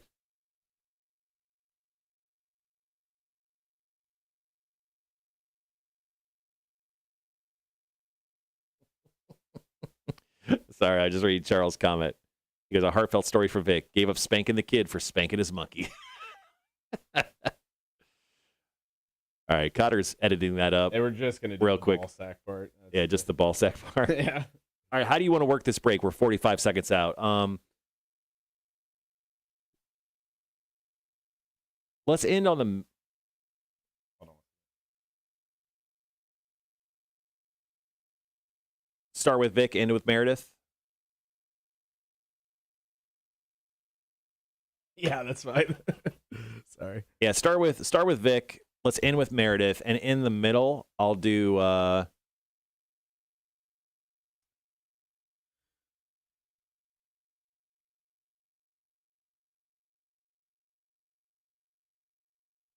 be right back, guys. I'll do-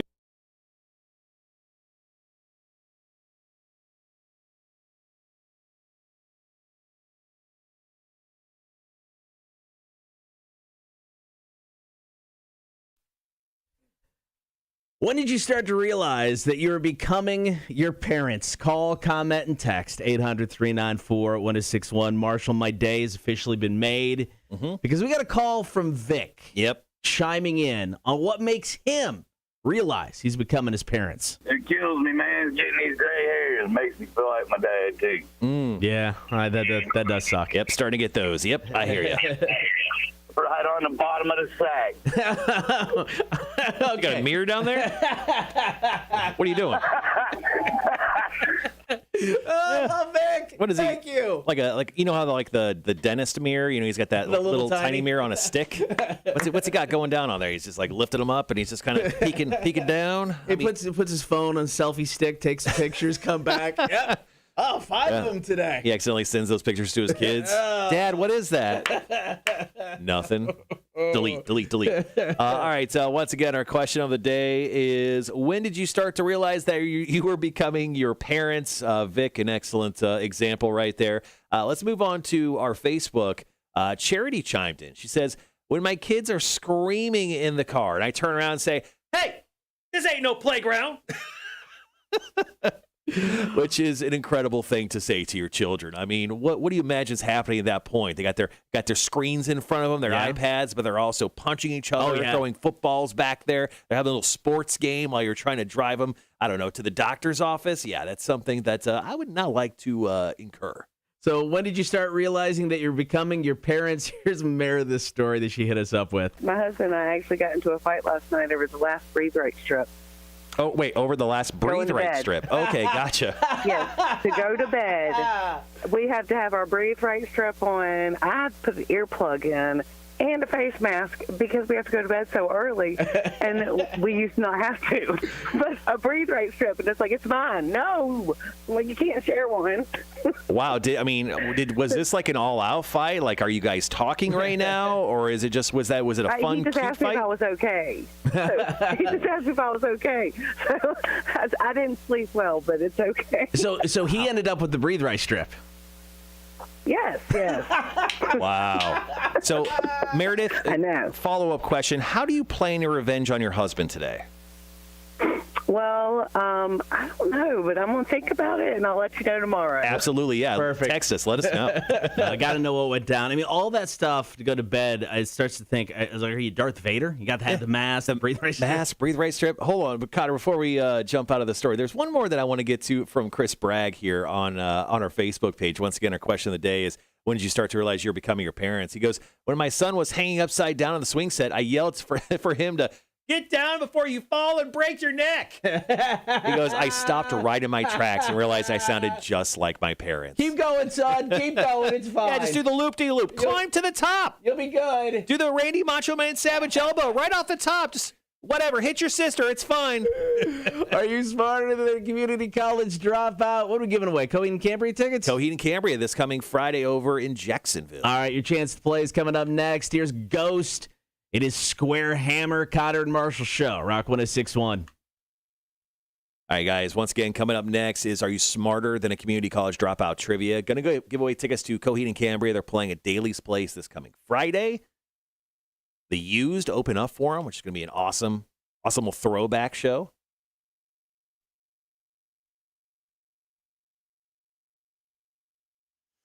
Okay, got my trivia set. We're good. Yep, I'm not going to lie to you. The game I wrote, is hard. It is definitely Really? hard.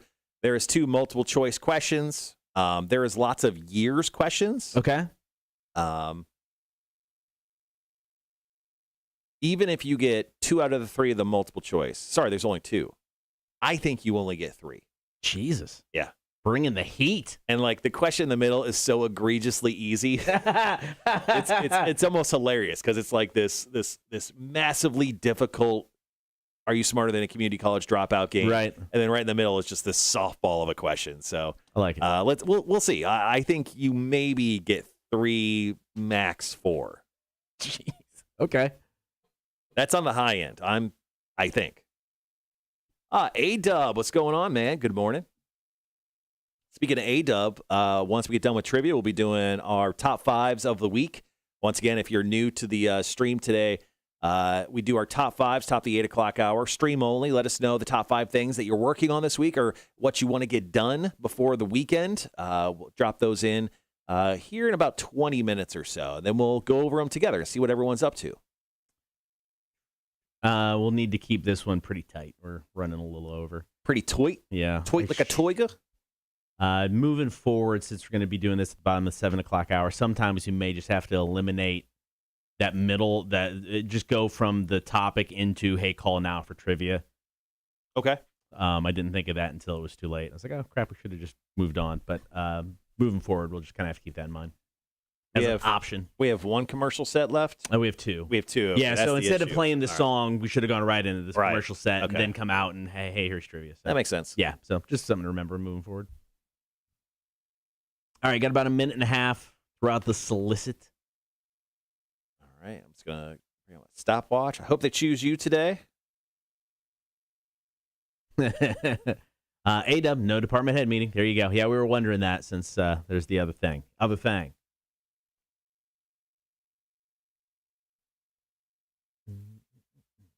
All right, once again, guys, going to be playing, Boat Day Friday. Yeah, once again, programming note, we are off on Friday from the show because, well, it's Boat Day. I'm ready for Boat Day. What's Boat Day, Cotter? Explain to everyone what Boat Day is. Boat Day is everybody in programming. We're going to hop in a boat that is being secured now by the one and only legendary Monty Jet. Never heard of them. We're going to take off, depart somewhere in South Carolina. Place to be determined. Parts unknown. Parts unknown. Yeah. Like the Ultimate Warrior. Like mankind. We are going to head over somewhere where there's alcohol involved. Okay. Probably a bite to eat. We're Sure. going to enjoy one's company. The last time we had a boat day, Mike let me drive the boat, so Maybe. I don't think that's going to be. Yeah, especially it's Monty in charge of the boat. Well, last time I drove the boat, Mike then sold the boat almost immediately afterwards. So I wonder if I did something to it. All right, guys, we'll be right back.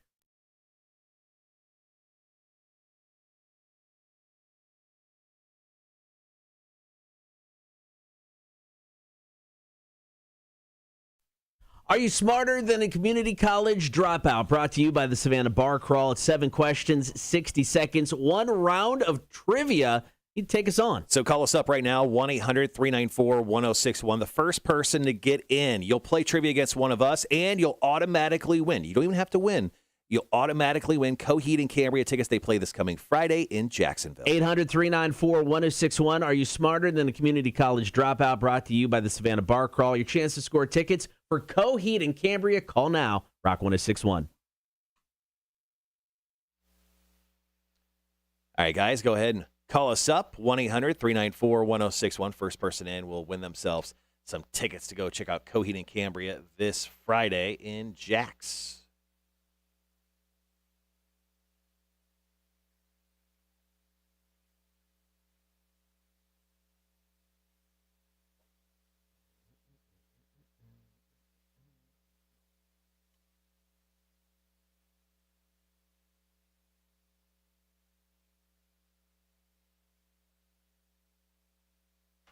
We really don't have time to come out either, unfortunately.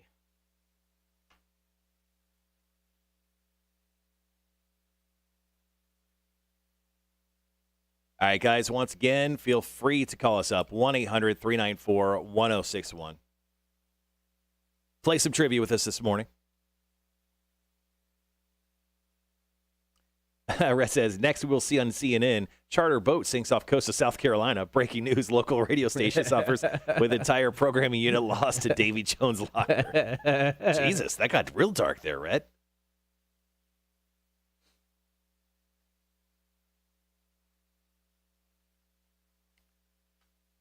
All right, Horde family, one of you call us up so we can fit in trivia before the end of the hour.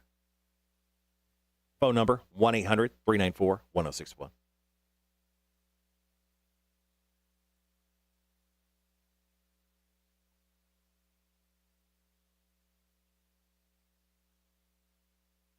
Charles says would play, but can't go to Jack's this weekend. How about I'll hook you up with a future pair of tickets, Charles?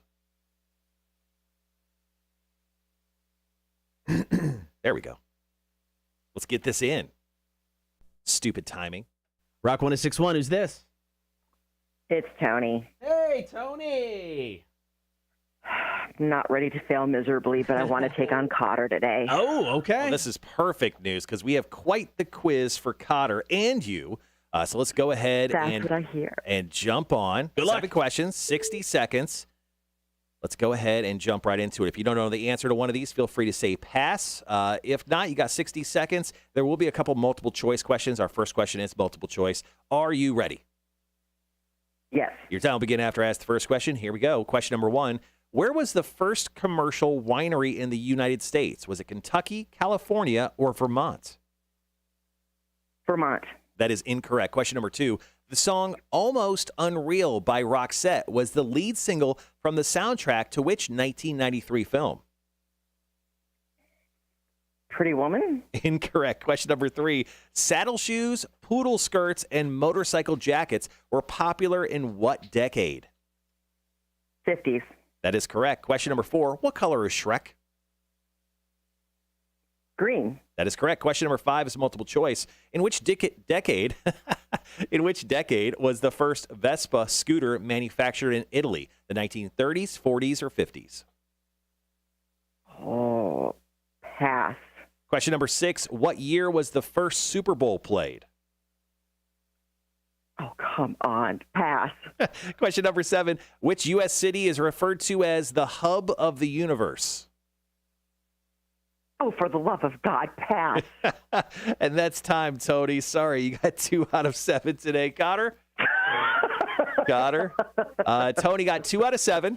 Jesus. I told you guys it was a rough game today. Tony, hang on the line for us just 1 second. Hold on. Tony, how bad is it? It's not. I blanked. It's not bad. Okay. You will so surpass me. Oh, God damn it, Tony. Now there's pressure. All right. All right, Cotter, you know the rules. Let's go ahead and dive right into it. The first question is multiple choice. Your time begins after the first question is asked. Where was the first commercial winery in the United States? Multiple choice, Kentucky, California, or Vermont? California? Incorrect. Question number 2. The song Almost Unreal by Roxette was the lead single from the soundtrack to which 1993 film? You're an a-hole. Mystic Pizza. Incorrect. Question number 3. Saddle shoes, poodle skirts, and the motorcycle jacket were popular in what decade? 50s. That is correct. Question number 4. What color is Shrek? Green. That is correct. Question number 5. In which decade, multiple choice, was the first Vespa scooter manufactured in Italy? Okay. The 1930s, 40s, or 50s? 40s. That is correct. Question number 6. What year was the first Super Bowl played? 62. Incorrect. Question number 7. What U.S. city is referred to as the hub of the universe?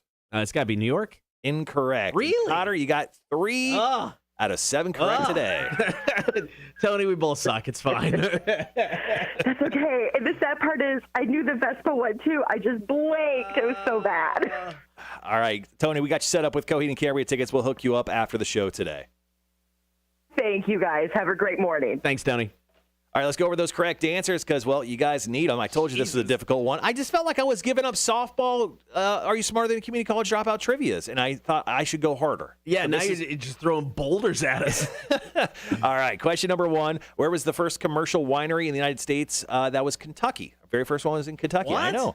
Question number 2. The song Almost Unreal by Roxette was the lead single from the soundtrack to which 1993 film? Super Mario Brothers. You expect anybody to remember that? Yes, of course. It was a landmark film, you assholes. Garbage. Question number 3. Saddle shoes, poodle skirts, and motorcycle jackets were popular in what decade? That'd be the 1950s. The utter softball question, what color is Shrek? Thank you for that. Green. Question number 5, which decade was the first Vespa scooter manufactured in Italy? The 1940s. Question number 6, what year was the first Super Bowl? 1967. Pretty Okay. close. You're within 5 years. Question number 7, which U.S. city is referred to as the hub of the universe? Boston, Massachusetts. Really? I don't know. Yeah. Are they going back to like pre-colonial days, and that's why they call it that? I have no idea. Okay. Just a random trivia question I found. Interesting. All right, there you go. Are you smarter than a community college dropout? Back at it tomorrow. Brand new time at 7:30. It is brought to you by the Savannah Bar Crawl. Cotter and Marshall, Rock 106.1. All right, guys, that is trivia. We'll be right back with audio on the stream.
All right, guys, back on the stream. Thanks for hanging with us while Cotter edited up Are You Smarter Than a Community College Dropout Trivia?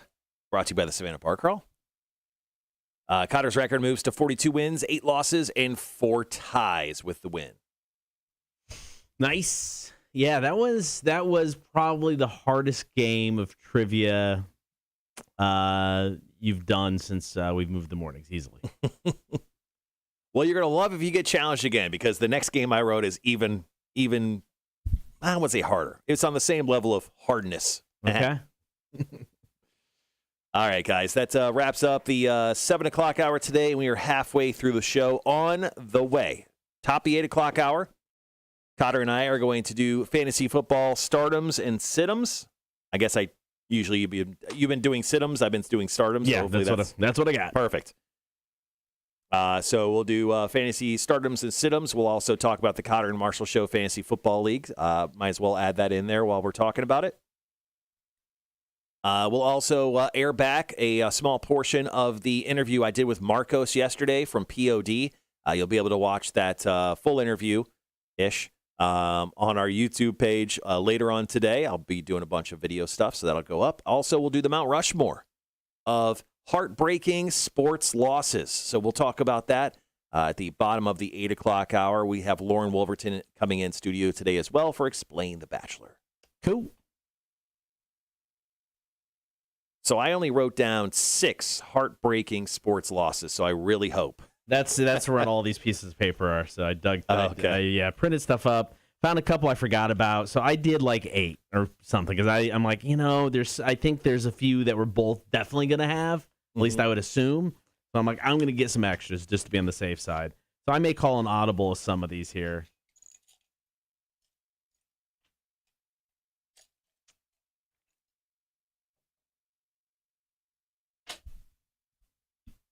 All right, we're into trivia now. Good to go there. Cool. I'll be right back. All right, cool. All right, so still to come. Yep, like we said, going to do some stardoms or situms with fantasy football.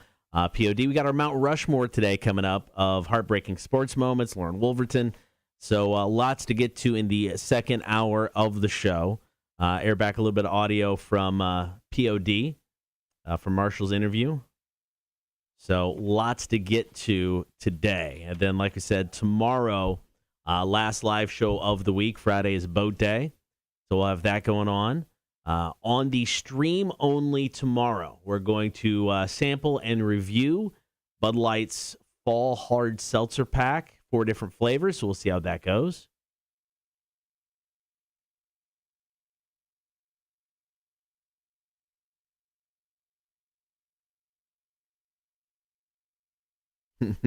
A-Dub, that was not a movie.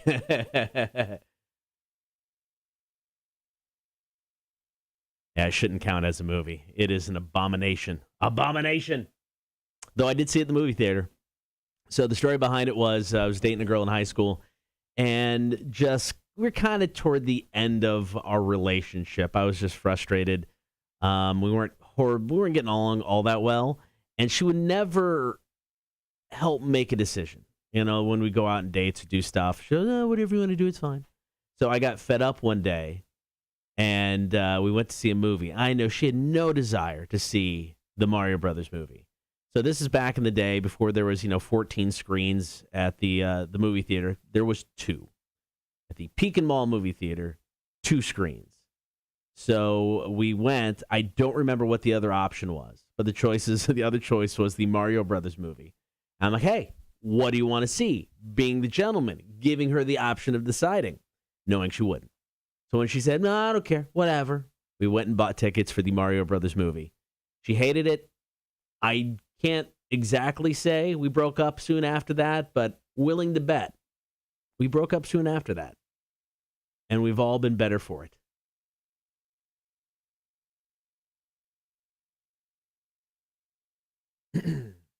All right, so Sean said, I've had toasted marshmallow and apple crisp. Absolute shite. Yeah, here's the thing. I haven't had a seltzer yet that I go, oh, that's good. I mean, it's like you hear a seltzer, you hear of the seltzer, you hear of the flavors, and I think initially you're like, man, that doesn't sound bad. It should actually be decent. And then you try a seltzer and you realize it doesn't matter what you do with it. It's going to taste like crap because it's just like seltzer water, and they just barely dip in, whatever the flavor is. Say it's a cherry flavor. It's like they take a cherry into a tub of seltzer water and just go, there you go, one little drop. That's good. And you really don't get any flavor for it. So my expectations are not high on these Bud Light hard seltzers. We'll see. I don't know.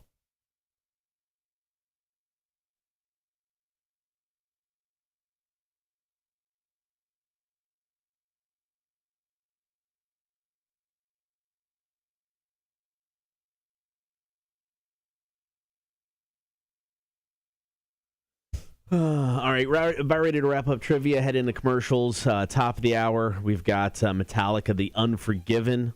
That's when we'll dive into stardoms and situms. Some players you should start and sit this weekend in fantasy football. I got my ass kicked in 2 leagues this weekend, so it's up to you whether you actually want to listen to me or not. I can't blame you either way, so it's all good.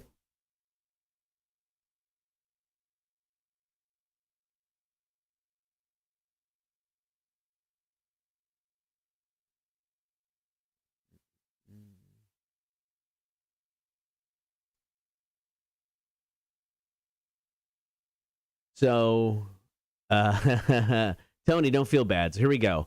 The most searched fall activities. These are from each state. Not going to dive too much into it.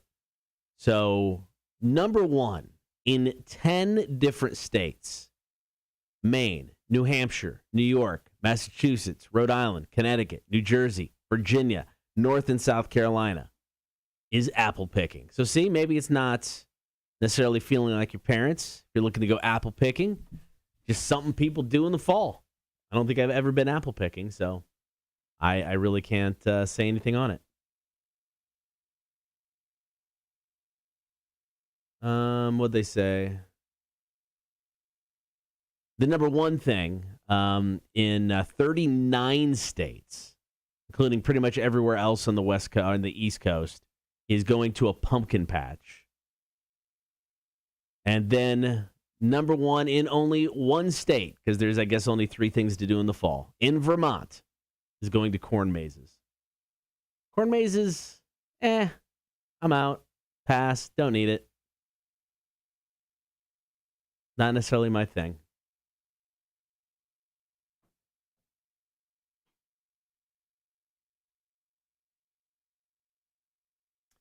So Google Trends, Marshall, just going over this. The most searched fall activities in each state. Okay. Only 3 things popped up because, there's nothing to do in the fall. Number 1, in 39 states, going to a pumpkin patch. All right. Number 1 in 10 states, apple picking. Really? Yep. Number 1 in only 1 state, the lonely state of Vermont, going to a corn maze. I don't want to do any of that stuff. No, I'm good. And those are the top 3 fall activities? Yeah, that were most searched fall activities through the Google Trends.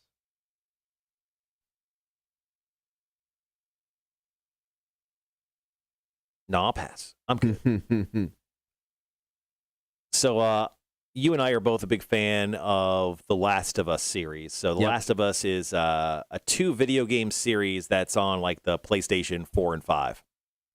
So, they've announced they're going to do an HBO show, Cotter, on this series, which is not new news, but the cool news about this is they just announced the people that would be directing the episodes. So, there are going to be like 4 total directors-ish. Okay. And the directors are Oscar nominee Jasmila Zabanik, Kantaremik Bulgov, and Peter Hoare. But the other director that has some pretty notable attention to this is a guy who's never directed before.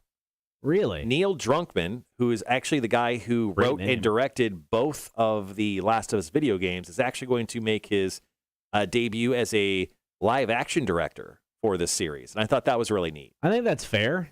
Guy behind the actual games, give him a shot. Yeah. I like that. So this is an HBO show that'll be coming out, I'm guessing, probably sometime around October of next year. They're currently filming this series, but it looks really cool. So if you like the video game The Last of Us, making an HBO series in regards to the property. I think that'll be pretty cool. If it's anything like the wait we had for the sequel for the game, it'll come out 12 years from now. They'll give us footage in 2 years, and then it'll be finished editing in 7 years after.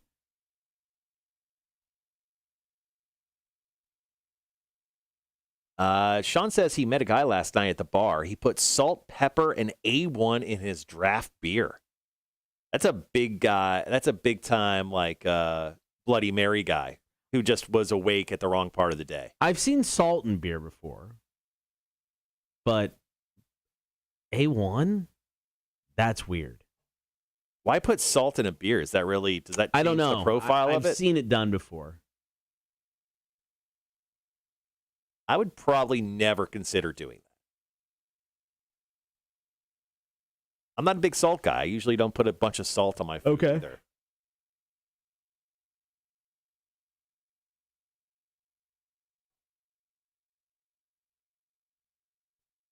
Cotter, you are going to love this news. Speaking of entertainment news, Scott Bakula says significant conversations are happening about a reboot to Quantum Leap. I saw something about it yesterday. I didn't dive into it. I am all about this. One of the best TV shows ever. And it ended on a bad note, right? Because on a cliffhanger that never, right? Yeah, so the ending was supposed to be just a season finale, setting up for a cliffhanger into the next season. Mm-hmm. But during the season, they canceled the show, so they used it as a series finale. And I mean, I wanted a happy ending. Okay, fine.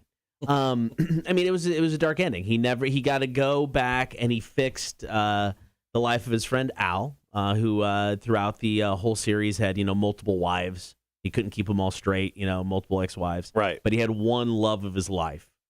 He was a prisoner of war in Vietnam. I want to say it's Vietnam. Al was. So when he was gone, I think the love of his life obviously thought he died, met somebody else. He had an opportunity to fix that during one of the seasons, and he passed because he's like, look, the rules can't do it. Well, during the final, he had an opportunity to go back, and he fixed that part. So Al had a happy ending, but Sam never went home. He just continued leaping. So I'm all in. Bring it on. And I want Scott Bakula. I mean, if you're going to do it right. So it looks like the guy who played Al, Dean Stockwell, is still alive. Is he? Dude's got to be 90. 85. Okay. He was old back then. Yeah, 85, yeah.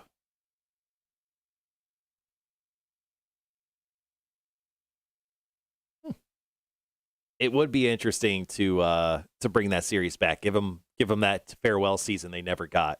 Well, I mean, and now it's like with technology and with streaming services, it's like I think you could do a lot of cool stuff with that show.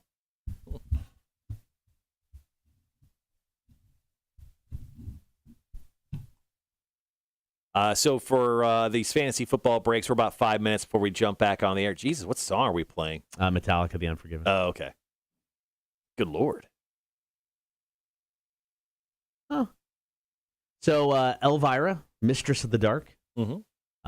Cassandra Peterson is her real name.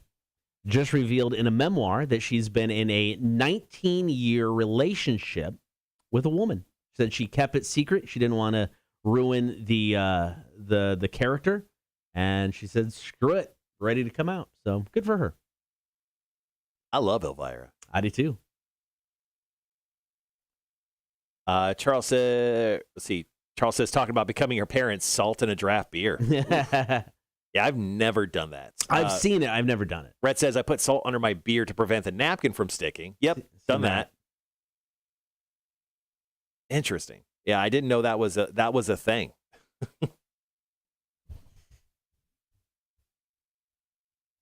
All right, yeah, I thought we could this break also go over just how everyone's doing in fantasy for our Cotter and Marshall Fantasy Football League. Might as well just kind of fit that in there.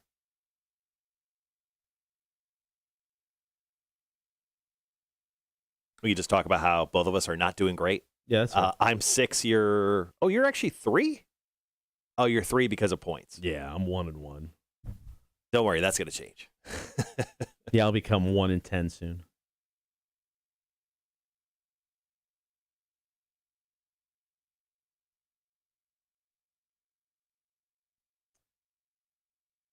Who's got a... Oh, okay. I've got the second most amount of points.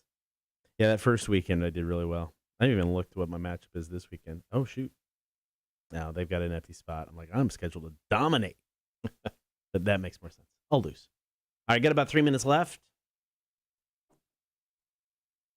When do you want to do the fantasy football update? You want to do the second break? Yeah, let's do it for the second break. Yeah, my I don't have a whole lot today. I mean, I got three sit-ems, but kind of short on the info. So if you want to do stardoms first. Yeah, we'll jump into stardoms and then tease, let you know how we're doing, and then you'll do sit-ems. Cool. Dude, I loved USA Up All Night. Just bad, usually 80s movies late at night on the weekend. There was another person who hosted too. There's the blonde chick.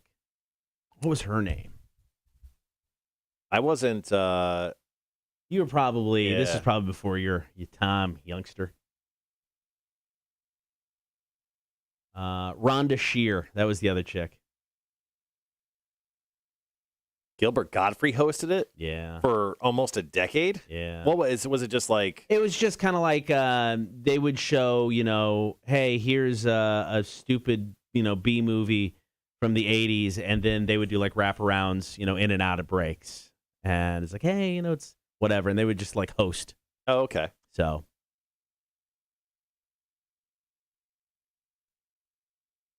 B movies and classics.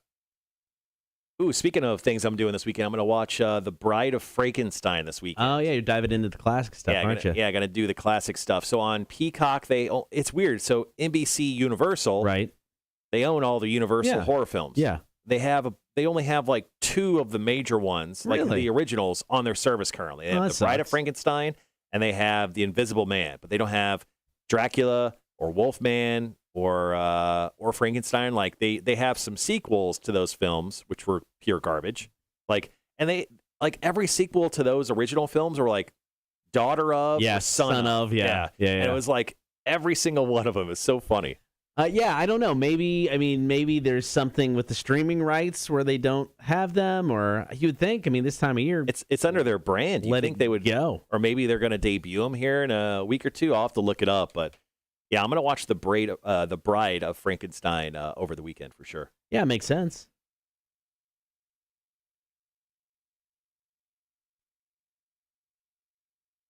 Got about 30 seconds, guys.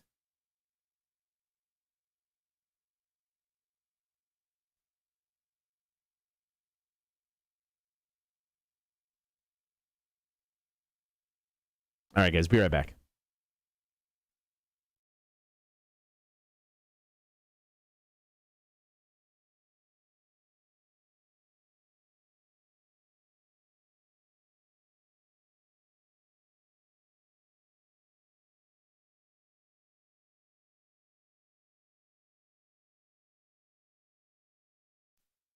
Time to take another look at fantasy football for the weekend. Some stardoms and situms. You and I, not doing the best. We'll get to that in a second. Yeah. But let's start with some stardoms, Marshall. Who you got? So Derek Carr, the quarterback of the Las Vegas Raiders. It's weird to say that now. Las Vegas Raiders. I don't know. I'm going to shoot myself in the foot for saying this. He's possibly in the top 5. If the season ended today, top 5 MVP votes. He's been incredible. He's actually thrown for the most yards in the NFL through 2 games, 817. The person in second place, Kyler Murray, with 689. Damn. He almost has 200 yards more than the second closest guy. He has thrown 4 touchdowns, 1 interception. He's taken on the Dolphins this coming weekend. The Dolphins, they lost 35-0 from the Bills this past weekend. So you know what?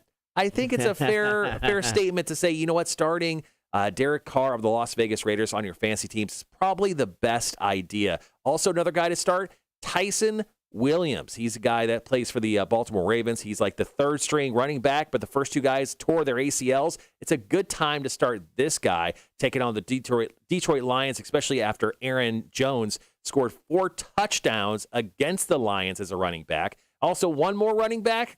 I know it's going to sound weird, but it's going to be the Dolphins. Now, I know I just said start Derek Carr. He's taking on the Dolphins, but start Myles Gaskin of the Miami Dolphins. He's the running back. Their offensive line has not been great, but he's going to get a bunch of touches, and I think this is the week for Myles Gaskin to really blow up. I expect him to get a couple touchdowns. I think it's a good move. Start all 3 of those guys, and you're going to do well in your fantasy football league. All right, coming up next, who you should sit. Also, we'll run down the Cotter and Marshall Fantasy Football League to let you know why you probably shouldn't listen to us when it comes to fantasy football. That's next. New Pretty Reckless. Only Love Can Save Me Now. It's the Cotter and Marshall Show. Rock 106.1. Rhett just brought up the Conor McGregor pitch yesterday from Wrigley. I don't know if you saw it, Cotter, but Conor McGregor threw out the first pitch of the Cubs game. Yeah. It was one of the all-time worst pitches. He never played baseball ever before. Right. He's a lefty, it turns out, and his left pitch went about, I don't know, it sailed over the catcher's head and to the right by about 18 feet. It was one of the ugliest first pitches I think ever seen, ever. I saw something on it, the story, but I didn't go in and watch the video. I was going to do that eventually, but yeah, I heard it was epically bad. All right, guys, coming up next, we'll talk about people you should sit, do not play this weekend in fantasy football. We'll give you a quick update on the Cotter and Marshall Show Fantasy Football League, and then we'll jump right into a little snippet of the talk I had yesterday with Marcos of POD. Yeah, it's just over 2 minutes. Nice little interview. You ask him about places to go to eat, and then he talks about how he likes to have fun with people. Just during this pandemic. It's kind of funny. Yeah, the guys from POD, obviously from San Diego. San Diego is one of my favorite spots on this planet, and I talk about a couple spots that maybe you should go check out if you ever go visit. What are some foodie spots that Marcos likes to hit up? Bottom of this hour, we'll get into the Mount Rushmore of heartbreaking sports losses and explain The Bachelor.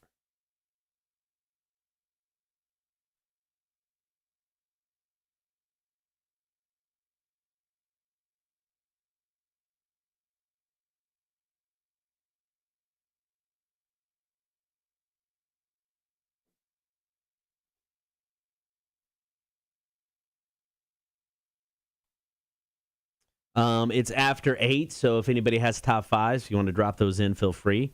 I'm scribbling mine down right now. So we don't have a meeting, though. I know, but he normally asks for ours. He hasn't yet, but we'll get that email. I want to be prepared.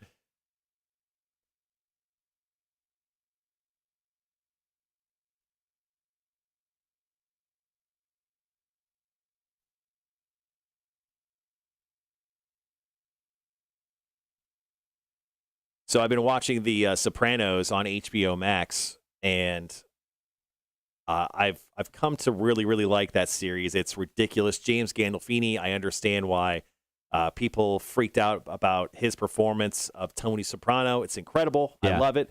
Hey, Lane, how are you? So hear what the critics are saying about the prequel film, The Many Saints of Newark. This is, once again, a prequel film that's going to be coming out here. Coming up on October 1st on HBO Max and in movie theaters. Once again, Sopranos prequel called The Many Saints of Newark. It currently has a 77% critic score on Rotten Tomatoes. And it turns out people are actually kind of digging this thing. Okay. Let's see. See you later, Tony. Thank you for hanging out. This guy from The Hollywood Reporter says David Chase, he's the creator of The Sopranos and also directed this film, wants to have it both ways, delivering a treat for diehard fans as well as a standalone movie, not dependent on detailed knowledge of the series. As a result, the film expands on The Sopranos' foundations, but not the series' perspective. The Many Saints of Newark is more of a diverting footnote than a invaluable extension of the show's colossal legacy. I get that. David Chase was ticked that it was going to the streaming service as well as theaters. He said if he would have known that, he would not have done the movie. Right. He was not happy. I'm excited to check that out. I think because I don't have to watch the entire series to watch that, I'll probably watch that pretty quickly. Because I guess I'm about halfway through the series now. Okay. Actually, you know what? I don't even think I'm halfway through the series because there were 6 seasons, and the last 3 seasons had like 20 episodes a clip instead of 13. So I guess I'm only like 30% through the series. Yeah, I don't know. I don't really have a big desire to jump in to watch the prequel. I don't know. Maybe I'll get to it. You said you watched all The Sopranos, right? I didn't get away all through the last season. I don't remember why. Maybe we just got rid of HBO at the time. So I've seen all of it up through most of the last season. Gotcha. All right, guys, 15 seconds. Be right back.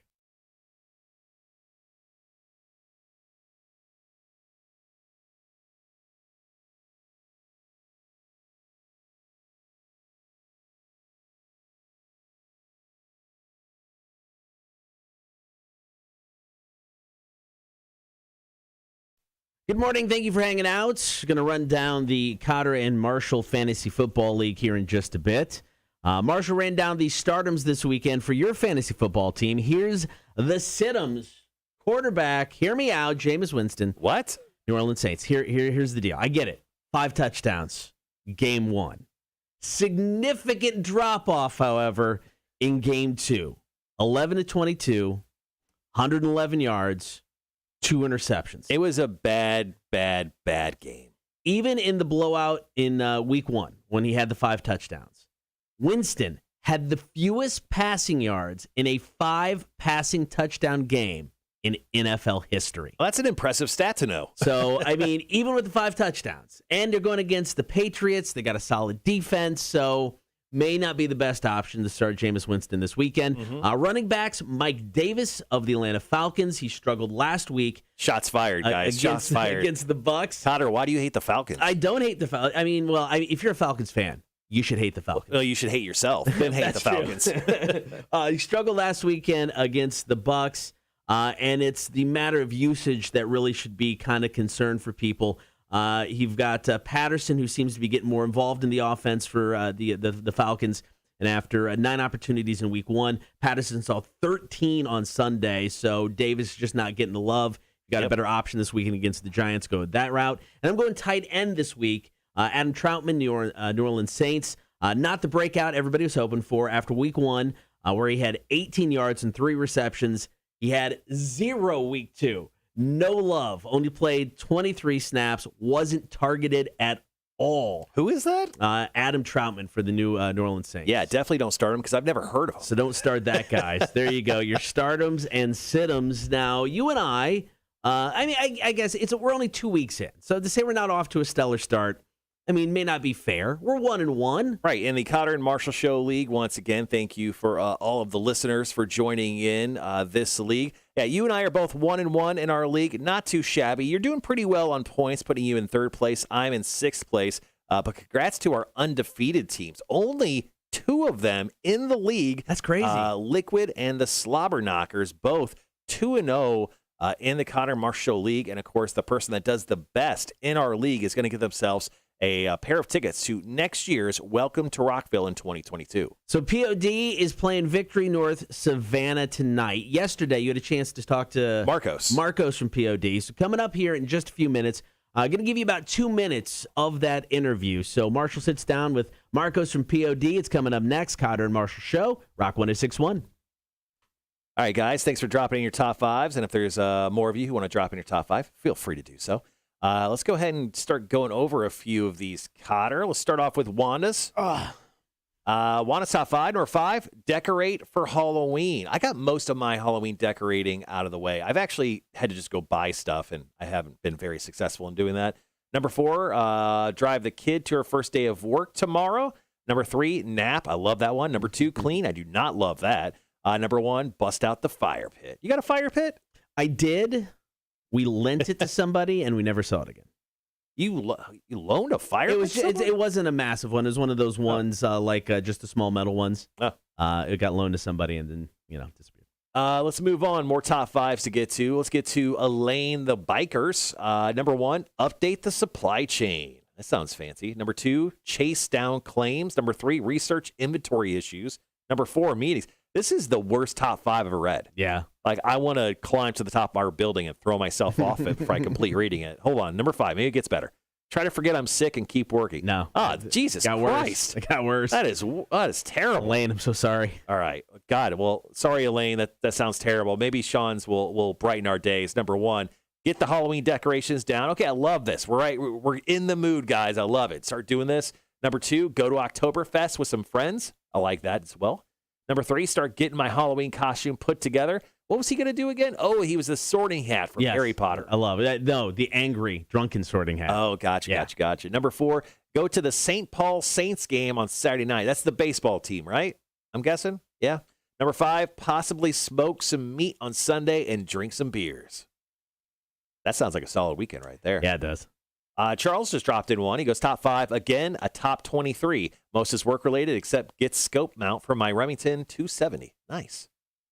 What's your top 5? What do you got going on this week? My top 5 is, number 1, meetings. All kinds of meetings this week. So I'm just putting meetings at number 1. You got meetings today? I got meetings today. Oh, no. Number 2, get the Clemson and Jags games ready for the weekend. Mm-hmm. Number 3, going to work on a 0 Fs weekend for Rock 106.1. Had so much fun with the countdown. Yep. A couple weeks back where you just played stuff you don't hear anymore.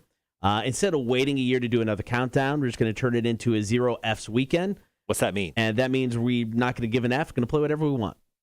Okay. So just going to have some fun with it. We've got a new system for Clemson that I got to dig into and kind of figure out. And then since we've got boat day on Friday, I got to work on best of, quotes, best of material for the show on Friday. Wait, you mentioned the Jags. Are we supposed to have tickets for that team to give away? We are. We had a sales something kind of hopefully that was going to get put together. That really didn't happen. So yeah, we'll dive into that. We're on week 3. I know. We'll dive into that. Okay. All right. All right. Well, let's get into. Let's see. Max got a top 5. She's doing bingo at 7 p.m. She's got a pack for a family trip. Clean the apartment, clean the scout puppy, okay, and eat. Congratulations. Hey, speaking of, Mac made us some chicken quesadillas last week. Delicious. Or what were they? Not quesadillas. Enchiladas. Enchiladas. They were delicious. They were very good. I really enjoyed it. Let's see. And eat. Yeah. I have not put my top 5 together, but Jesus Christ, I've got more than enough to do. I won't even share it. It's that ridiculously long. Yeah, there's just a lot going on right now. Lots going on. All right, coming up next, we're going to be replaying a small piece of the interview I did with Marcos of POD. I'm going to put most of that interview up on the Cotter and Marshall Show page later on this afternoon, and we'll post it up. So if you want to check that out, you definitely can. Also, Torture Tuesday was yesterday. Just in case you missed it, we'll go ahead and I'll share the link from our YouTube page, and make sure if you do check it out, subscribe to our page.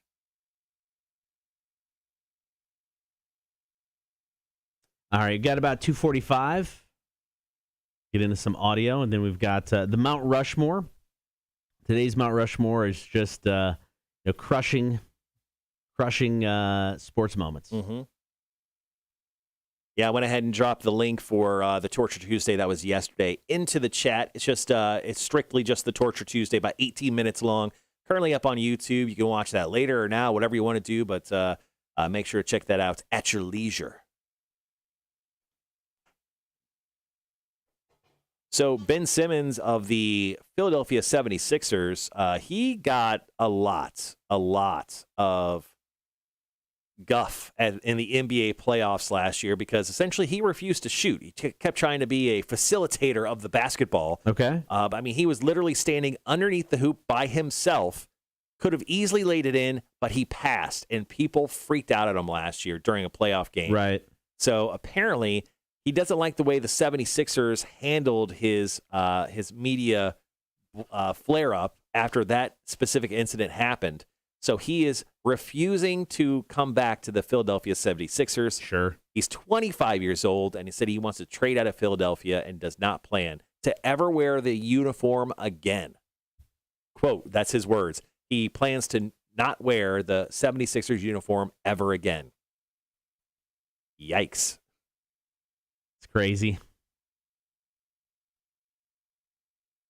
So Daniel Bryan, or Bryan Danielson, who's now in AEW, obviously kind of had the famous yes chant going on. Now, you notice the crowd does it, but he doesn't do it when he walks out to the ring anymore.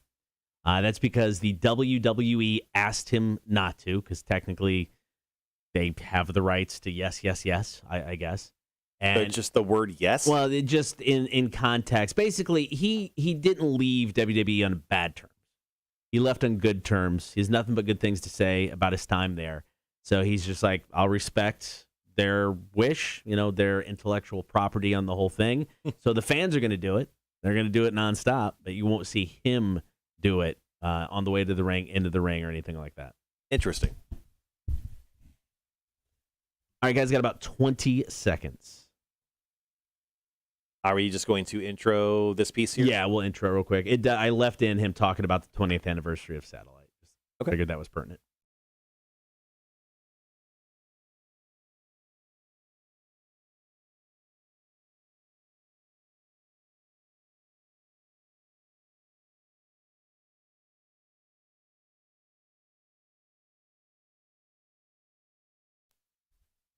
There is another live show going down at Victory North Savannah tonight. It's going to be good, man. POD, a great live band. Yeah, From Ashes to New opens up for them. And I got a chance to talk to Marcos yesterday about their show tonight. Once again, at Victory North Savannah. You can buy your tickets right now, rock1061.com. Yeah, jumping right into the interview, he's talking about them celebrating the 20th anniversary of their album Satellite. We're celebrating 20 years of Satellite and the connection that record has had with the masses worldwide has just been unbelievable, man. And we're tapping into our inner Pink Floyd, and we're playing that record from front to back. So I know all you guys are from San Diego. I used to live and work in Las Vegas. I come to San Diego quite a bit. I used to go to Comic-Cons and just go to San Diego because it's heaven. It's heaven on earth. I love San Diego. The weather's incredible. The food's incredible. But I'm guessing you're a little bit of a foodie. I mean, you have to be, being from San Diego. So is there a spot that you can share, maybe on the down low, that someone would maybe not know about, they have to go check out when they come visit? There's two. Well, there's actually three, but the first one would be, it's an actual taqueria where it's from Mexico. They opened up on the U.S. side. They're called Tacos El Gordo, which in English means the fat guy's tacos. but the tacos are amazing. They're street tacos. The line's always out like super long, and they're open till 4 on the weekends, 4 a.m. So you can get your drink on and go have some bomb ass tacos. Nice. The other one would be Salud Tacos. For me, it's always Taco Tuesday. You've probably seen some weird stuff out on the road. Probably not on stage, maybe out on the road, maybe with COVID policies. I mean, have you walked into stores with like people with gas masks on? Is there some strange story that you've seen out on the road over the last few weeks that you'd be like, I honestly couldn't believe I would ever see this in my life? I mean, people are weird anyways. For me, I joke around and I like to walk up to people and say, what martial art form are you trained in? Oh. And they're like, what are you talking about? I go, well, you're a ninja, right? Because you got your mask on. So they instantly start laughing. Are you in Wing Chun? What are you, Shaolin? And they start cracking up. Marcos, thank you so much for joining me today. We're so excited to see you. Victory North Savannah. Get your tickets now, rock1061.com, victorynorthsavannah.com. We'll see you right here, Low Country, Coastal Empire. Awesome. Thank you so much, brother. It's going to be a great show tonight, man. Yeah, I'm excited to see the fellas get back into town. I mean, have we had POD in town before? Yeah, so before you, so it's been 7+ years, they did a show at the Civic Center, and we actually had them at Savannah Harley.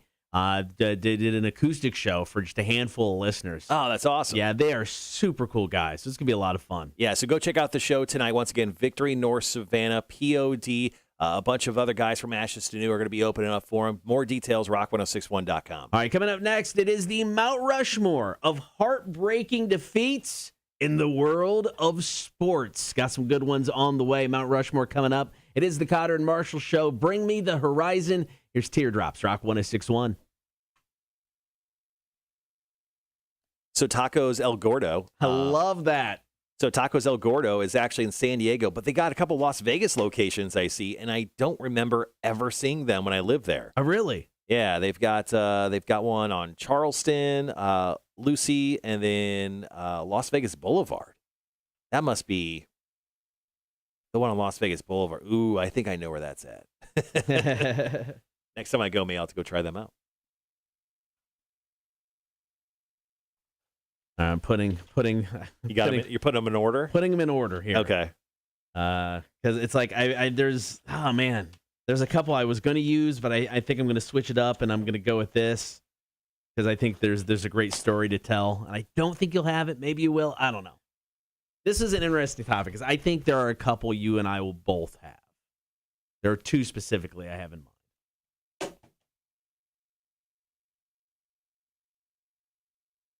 All right, guys, just over 2 minutes. Don't forget, top of the 9 o'clock hour, Lauren from Connect Savannah and Explain the Bachelor. Yeah, we fit in. Usually we've been doing Mount Rushmores on Fridays, but because we're out, we wanted to make sure to fit it in because we've only got one more week after this. Then we're done for the Mount Rushmore season. We do it from like July until August. Or, I guess, September. Or August to September. Whatever. I don't know. We do it during a time. We do it during the late summer-ish season. Let's see. Sean says, crushing sports moment. Dale Sr. crashed the 01 Daytona 500. Yeah. Oh, he wrote down a bunch of them. Jesus, off the top of your head?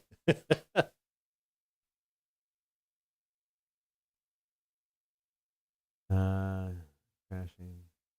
Mm-hmm. Damn, yeah. Yeah, I remember the 2001 thing. I mean, just how that was just, it was one of the most shocking and heartbreaking moments in sports. I mean, the Dale Sr. stuff. Dale Sr., yeah. It was crazy. I mean, he wasn't pronounced dead on sight, was he? Or was he? I don't remember. Sean probably knows better. Let's see. Dale Sr. pronounced dead. No, he was pronounced dead at the Halifax Medical Center at 5:16 p.m. Sunday after he slammed into a concrete wall on his final turn of the Daytona 500. Yeah. The autopsy shows that it was deadly skull fracture circled the base of Earnhardt's skull, extending from the bottom of the skull to the sides. Damn. Ugh. All right, 25 seconds or so. Oh, Charles said POD played at the Stage on Bay. Obviously, I don't remember that. Stage on Bay. Yeah, I try to remember. I was going to say, I try to forget that place. It's a big black hole of emptiness, and I'm okay with it. All right, guys, be right back.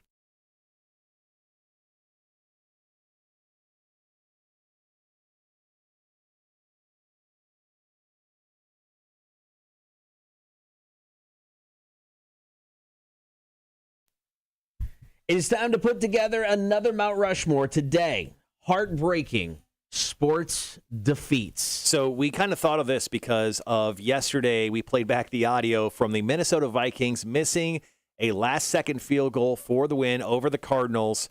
And, of course, that was devastating for the Minnesota Vikings fan base. And we wanted to highlight some other terrible losses from the world of sports with this Mount Rushmore. I mean, sports are built on these kind of moments. Oh, yeah. The agony of defeat. I mean, it's like, it's awesome to be on the side of the victor. But, I mean, I think the story of these type of losses almost to me are more interesting. And I don't know, there's just so many of these to pick from. All right, well, let's go ahead and flip the coin. See who's going to go first. I'm going to go heads.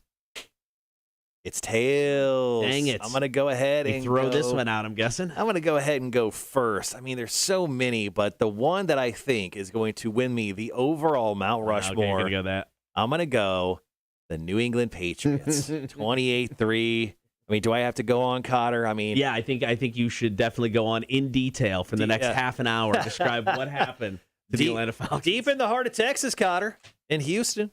NRG Stadium, February 5th. Obviously, the Falcons were up 28-3 in the Super Bowl. And, of course, the Patriots scored 25 unanswered points. Matt Ryan, the crew, they got Tom Brady'd, and it just happens. We've learned that it happens unless your name is Eli Manning, and then you can't beat him, Eli Manning, in the Super Bowl. I'm just saying, probably the most heartbreaking sports loss I've ever seen. I was watching a Super Bowl with some Patriots fans, that exact Super Bowl, and it was crushing. It was crushing for them. What was worse, the outcome or watching it with Patriots fans and having to deal with them coming back and getting the win? Everything was crushing about that, because I was with Falcons fans, and then being with some Patriots fans who were freaking out about what was happening. Yeah. I just couldn't believe it. Like, the whole time I was like, there's no way. Yeah. There's no way this happens. So that's why that lands number one on my Mount Rushmore of heartbreaking sports losses. And it should be. It should definitely make the Mount Rushmore. It was utterly crushing, whether you're a Falcons fan or not, because so many people hated the Patriots. They were Falcons fans on that day, and they just couldn't get it done. No. Number one for me, I'm going October 14th, 2003. Chicago Cubs, 5 outs away from the first World Series since 1945. That's when everything fell apart, thanks to somebody named Steve Bartman. Fan of the Cubs, hanging out in the stands, listening to the game on the radio, not really paying attention to what was going on right in front of him when Moises Alou appeared to catch the ball, which would have been the out. But however, it got overturned. And it's like everybody forgets that they had another game. They had another opportunity to win and make it to the World Series. But everything just fell apart from that point. Yeah, 5 outs away from going to the World Series for the first time since 1945 for the Chicago Cubs, at least at that point in 2003. Obviously, 2016, they won a World Series, but that was a long 15, 13-year-ish wait for the Cubs. Thankfully, we got that one World Series. Now we can wait another 100 years like a bear hibernating in the woods. But, yeah, that was an utterly devastating, for a Cubs fan, sports loss. Even as a Cubs fan, you got used to defeat, but this was a different level of depression because you just got used to losing. But then turn around, it's like, what? They don't suck? We're 5 outs away from the World Series? And then it all gets taken away. It was rough. All right, Cotter, for my number 2 pick on the Mount Rushmore of heartbreaking sports losses, I've got to go with, and this one hurts me, but I got to get it before you do. I'm going to go the double doink. The double doink game, January 6, 2019, the Philadelphia Eagles won 16-15. The Bears were up. They kicked the field goal. It was good, but wait, the Eagles called a timeout. No big deal. We'll do it again. 42-yarder, 43-yarder, not an issue. He just hit one. Well, Cody Parkey goes up again. He kicks the ball. It hits one bar, it hits the other, and bounces out of the field goal. The Bears lose. Mitch Trubisky was the quarterback. Yeah. He did a great job. The one and only time I think he did a great job playing quarterback in the NFL.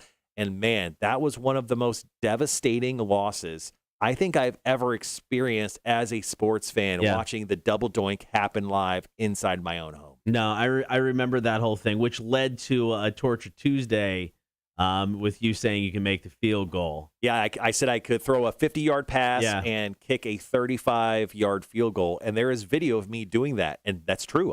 Trust me, I stunned myself. All right, number 2 for me. I'm going to 1972. Now, everybody talks about the Miracle on Ice in 1980 when the United States beat Russia in hockey. But in 1972, at the Olympics in Germany, the United States men's basketball team had never lost a game in the Olympics. The gold medal game, 1972 in Munich, taking on Russia. Russia won 51-50.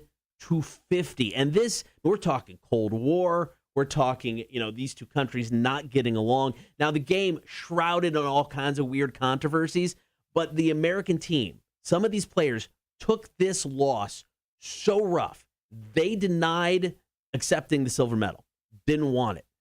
There were several players who, in their will, said their family could never accept the silver medal on their behalf once they died. Wow. It was such a personal thing for them. It mattered so much. Oh my gosh, I didn't even remember. Obviously, I wasn't born during the sports loss, but Yeah. I didn't realize it was that brutal. It was that big of a deal. Their first loss in Olympics history. All right, coming up next, we're going to continue our Mount Rushmore, the most heartbreaking defeats in sports. Cotter and Marshall, Rock 106.1.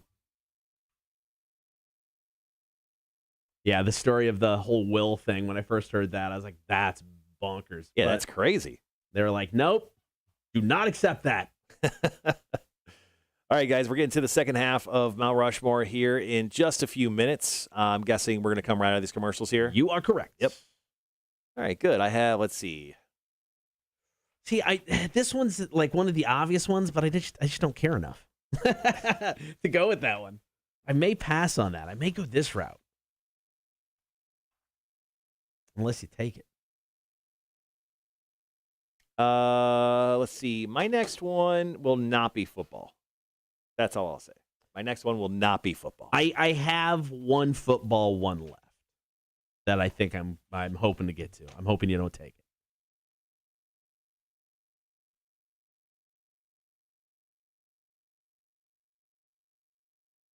All right, guys. Yeah, so we've got several minutes of commercials to get back to it.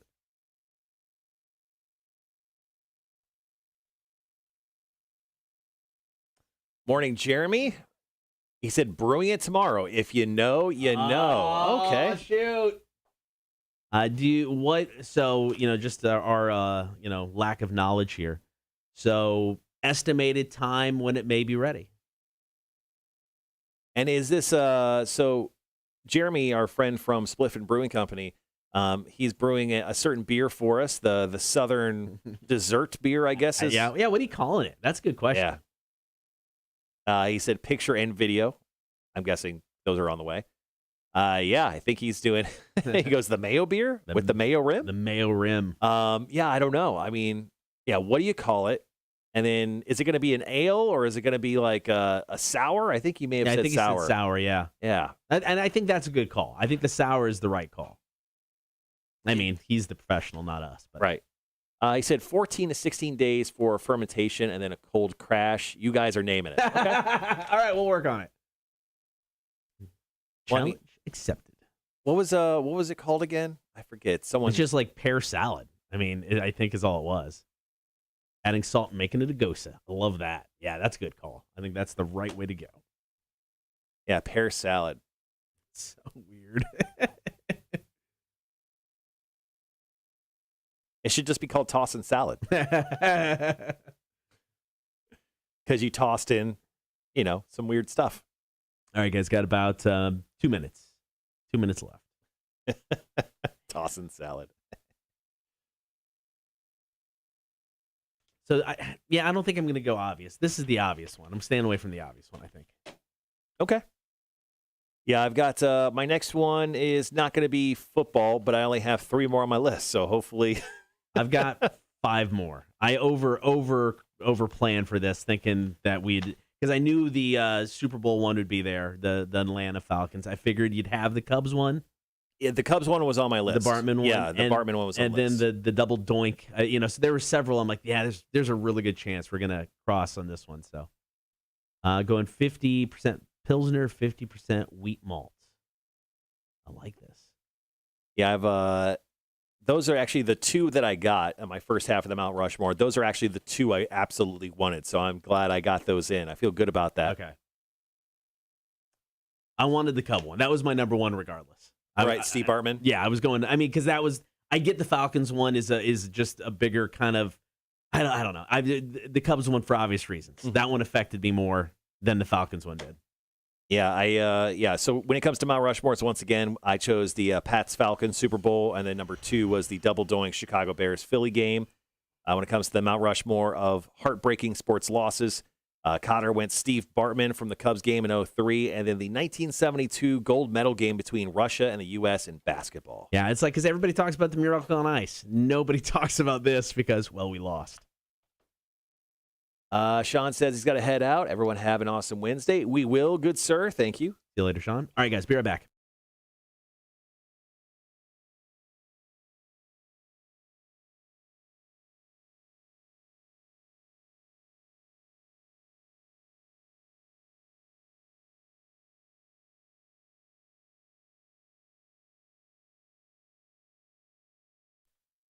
Good morning. Thank you for hanging out on air and on the stream. We are putting together today's Mount Rushmore of crushing sports defeats.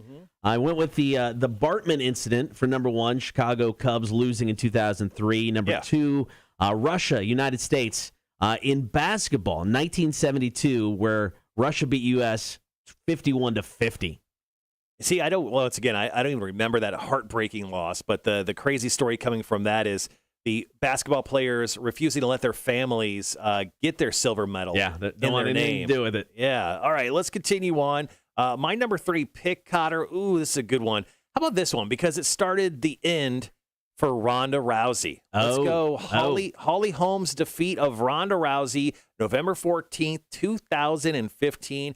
I watched that fight live in person, not, in Melbourne, Australia, where it happened, but on my television, and I was stunned, to say the least. Ronda Rousey was undefeated at that point. She was the biggest hyped female fighter of all time at that very moment. And then when she lost, that essentially ended her MMA career. She came back for one more fight. She faced Amanda Nunes, who's still the champion. Yeah. Still the champion, and Amanda Nunes beat her in like 30 seconds. And that was the absolute end of Ronda Rousey in MMA. They begged her to come back and fight. Dana White tried to give her all the money in the world. She said she just wasn't going to do it. She joined the WWE. Was there for like a year or two. Then she bounced from there, and she's just been a stay-at-home mom. She actually live streams and does a lot of Twitch stuff, but that's all she does now. That's her professional life. She's no longer that. So that is one of the most heartbreaking losses because it ended the greatest female fighter of what we knew of a generation right there with Ronda Rousey. Yeah, I mean, you could argue she was top 1 or 2 just altogether in the UFC, not just women. I mean, she may have been their biggest star they had at that time. So, yeah, that loss was massive, so that's a great pick. Number 3 for me, going to 1996, going to go to the PGA. Greg Norman. He's playing the Masters, Augusta. He has got a 5-stroke lead going in to the final round. He ended up losing by 5 strokes. He carded the final day at a 78. Nick Faldo got the win, shot a 67. I mean, just a crushing defeat. I mean, you go in with a 5. I mean, you just got to play an average round of golf. Wasn't his nickname the Shark? The Shark? Yeah. You just got to play an average. It doesn't even have to be a great round of golf. Just don't suck. Greg Norman sucked. Well, the good news for Greg Norman is if you've seen any pictures of him, he's well endowed. I think he survived that moment in his life. He's doing okay. Yeah, he's doing all right. He's doing all right. All right, one more pick. Ooh, I know I'm a big time football guy. I'm gonna have to go with this. Just because I watched this live, January 14th, 2018, the NFL playoffs, that game between the Minnesota Vikings and the New Orleans Saints. Yes, I'm talking about the Minneapolis Miracle. I mean, this thing was incredible. Stephon Diggs, he goes out deep to the right-hand side. Marcus Williams and another Saints defender essentially hit each other.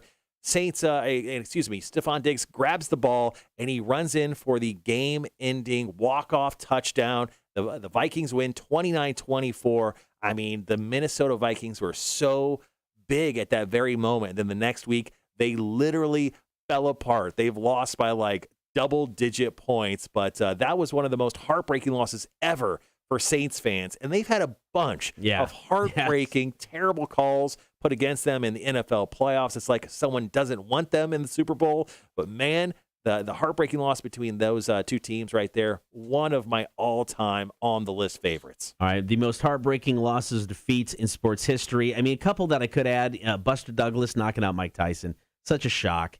You got the 1986 Mets, Red Sox World Series, the Buckner incident, the ball between the legs. Oh, yeah. Oh, God. Yeah, I forgot about that one. But that's not where I'm going. I love this one. I'm going to 1916, Atlanta, Georgia. Georgia Tech. Oh, yeah. I saw this one on the list. Versus Cumberland. Now, the Georgia Tech coach, John Heisman, was also the baseball coach. The year previous, Cumberland beat Georgia Tech 22-0. So that's not the crushing sports defeat. We're going to this one. Heisman wanted revenge. Now, Cumberland actually got rid of their football program. the year before, but they had a contract to take on Georgia Tech. So Heisman forced them to keeping the contract. So he made them come, or he threatened like legal action against them. So they had to just throw together a football team to take on Georgia Tech. Right. Now, most of these are all about, maybe comebacks or, close games. Mm-hmm. But sometimes a crushing sports defeat can just be a crushing sports defeat. Georgia Tech beat Cumberland 222-0. So, I mean, that number obviously is pretty significant because Cumberland beat Georgia Tech 22-0. Yeah. They just added 200 more points onto that total. Wow, that is one of the all-time biggest crushing defeats of all time. Cumberland committed 15 turnovers and did not record one single first down. Well, it's because they probably got a bunch of guys who've never played football before. I know, 100%. That's incredible. All right, coming up after 9 o'clock, we're going to have Lauren Wolverton in studio from Connect Savannah, getting ready to explain The Bachelor. Cotter and Marshall, Rock 106.1. All right, explain The Bachelor's up next. Then we'll do some Marshall's Music News, and then we'll let you go for the day.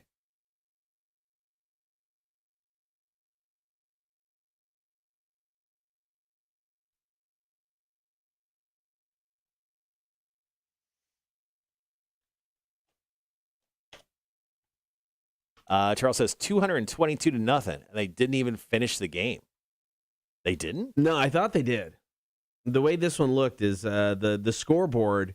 I mean, they were racking up like 64 points a quarter. I don't know, maybe not. They didn't say anything about not finishing it. The other one I had that I wanted to get to was a high school basketball game. This is one where they didn't finish the game. Where is it here? So many. All right, so Morningside High, South Torrance, happened in Inglewood, California in 1990. So the game is most famous because Lisa Leslie was playing on the Morningside High team. Mm-hmm. 6'5" center. She scored, so her team scored 102 points. She scored 101 points in the first half. The South Torrance team refused to come out for the second half. Wow, Lisa Leslie was good. Robbing Leslie of her chance to break Cheryl Miller's national record at the time of 105 points in a game. I mean, she scored 101 in the first half. She could have doubled that up. What an absolute BS thing for that team to do, not come out for the second half. Yeah. I'll call it halfway through the fourth. There you go. All right. I was going to say, because the scoreboard I saw, they had points going through the whole thing. But yeah, that makes sense. I kind of get it, though. I mean, it'd be one thing if it was college or like a pro situation. Mm-hmm. These are high school kids, man. They don't need that kind of morale killer.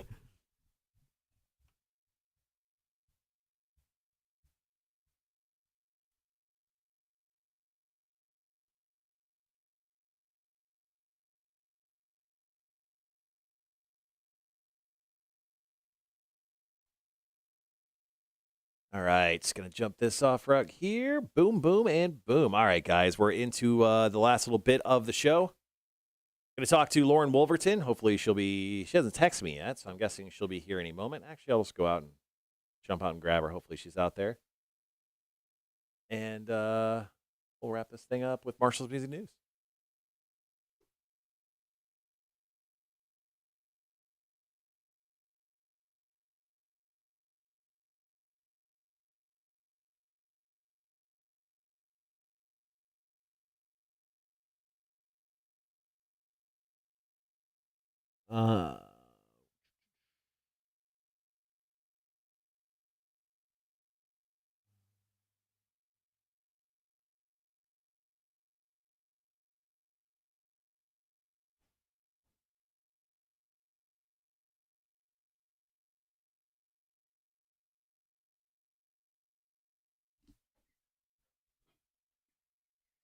Not here yet.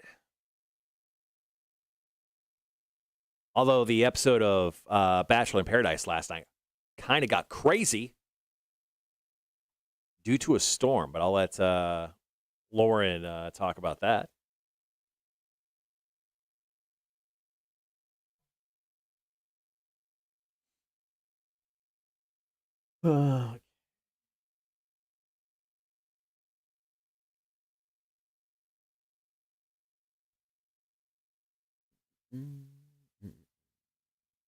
Lil Jon also hosted the episode last night too. So I didn't watch it, but he seems like a great fit for it. I mean, that's the kind of host they need on a show like this. Don't give me somebody who's going to be serious about it. Just give me somebody who's obviously they're just going to have fun with it. I mean, David Spade was awesome because he understood what it was and was willing to make fun of it, but not in an overly mean way. Just kind of have some fun with it. Poke a little fun here and there. But yeah, I can see Lil Jon just kind of just being right up his alley.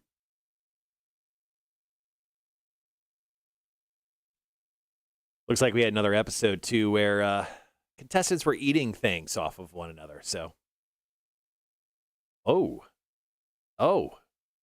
sorry, just checking out some of the pictures. Yikes.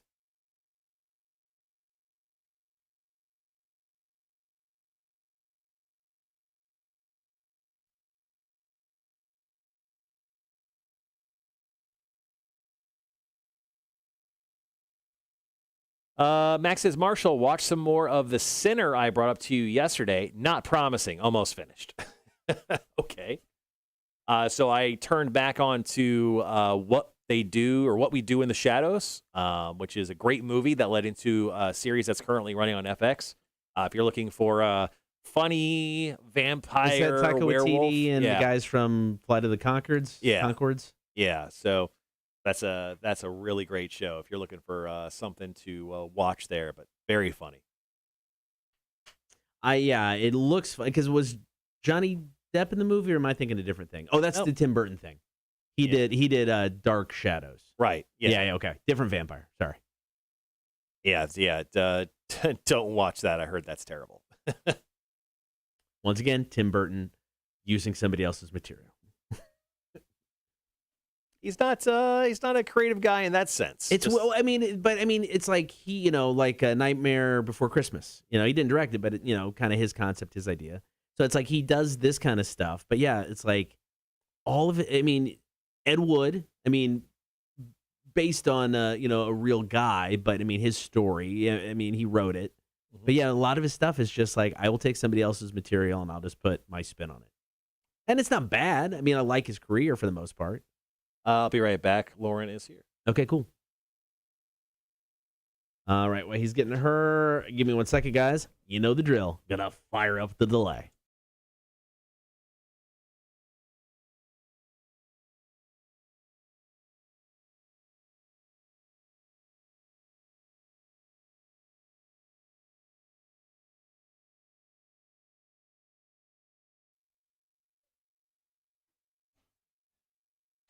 All right, there we go.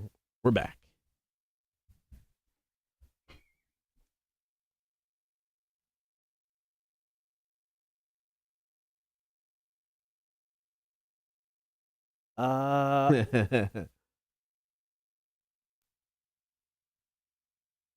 Nice.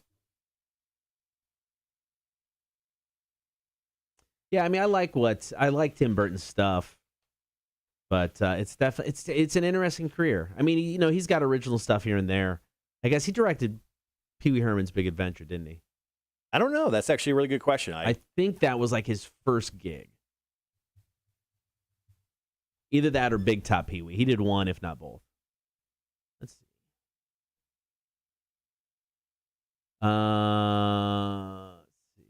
Do the whole thing here. Director. Yeah, Pee Wee's Big Adventure, Beetlejuice, Batman, Edward Scissorhands. So it's like, yeah, he's got some original stuff thrown in there. Mars Attacks, that's fun. Weird. Sleepy Hollow, Planet of the Apes, Big Fish. Big Fish is a great film. Yeah, I like that. Charlie and the Chocolate Factory, Corpse Bride, Sweeney Todd, Alice in Wonderland, Dark Shadows, Frankenweenie, which is based off of a short film he did back in the day. Big Eyes, which I have not seen. Miss Peregrine's Home for Peculiar Children.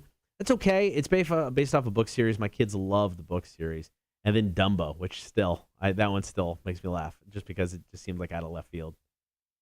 And that's about it. He hasn't done anything since then, 2019. And they still have Beetlejuice 2 as a film that's going to be happening, but I still don't think I've ever heard anything on it. Yeah, I haven't. It's always just been that rumor and whatever, and then it seemed like recently, I don't know, within the past year, the rumors seem to pick back up and seem pretty strong. But yeah, That's a movie I really kind of want to see more of. I really wish they would do more Beetlejuice for sure. 100%. How much time do we have before 4 minutes. before we jump back on? Yeah. Okay, I'm gonna go grab Lauren here. Sure. All right, going from Aaron Jones to Supercharged to Shine Down and Sound of Madness.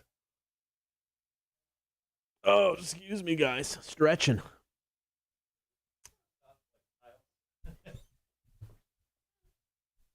What up? Okay. We were just talking about Beetlejuice. Have you ever seen Beetlejuice before? Beetlejuice, the only time I've seen it was at Water Witch Tiki. It was on their TV with no sound. So You should watch Beetlejuice. no. Yeah, I think that's a movie you should watch during the Halloween season. That's Okay. You know what? Homework assignment. Watch Beetlejuice and tell us what you think over the next couple weeks. Okay, will do. It's spooky season now. Isn't today the first day of fall? Today is the first day of fall. How was I the first? I had no idea. You brought it up. I had no idea it was the first day of fall. Mm-hmm. Yeah. Should have known that. I feel like I should have known that. Now I feel like I've failed myself. Come on. I think I only knew because I saw a bunch of tweets and stuff about people like hating on the pumpkin spice being here too early and all that. I had a PSL yesterday. It's delicious. It's so good, isn't it? It's damn good. It's I damn don't good. know why the hate Don't smile at me, Cotter. Don't give me that condescending. You do that you, condescending man. look. No. It's good. I'm not saying it's not. You do you. What did you order from Starbucks yesterday? What was your order? I got the Nitro Cold Brew. What a vanilla. what a bitch ass drink that is. What a bitch ass. Lauren, what's your Starbucks drink of choice? So it depends on the season. I do love the PSL, and I also like the pumpkin cream. Have you had that? No. It's the iced version, but it's like, it's different than, you might like that. It's kind of light. It's not as sweet and sugary. It's like cold brew with this like pumpkin cream that like, What does it do? I don't, whatever that this is. Jazz hands. This motion Jazz hands. down into Jazz the coffee. It's so good.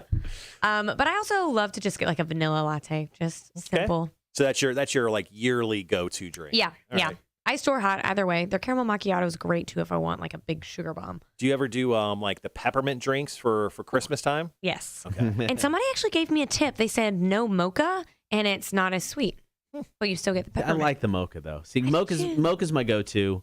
I don't mind the pumpkin spice. I'll have that occasionally. But ever since I had the Nitro cold brew, game changer. That's what I've gotten every time. Yeah. Do you get cream in it or just? I get cream in it. Yeah, like a vanilla cream. It's really good. I got the PSL yesterday, and then I've never not ordered whatever the standard drink is. But yesterday I got a shot of espresso in that PSL. Oof, good lord! Were you like jazz? That woke. Yes, I had all the jazz hands yesterday.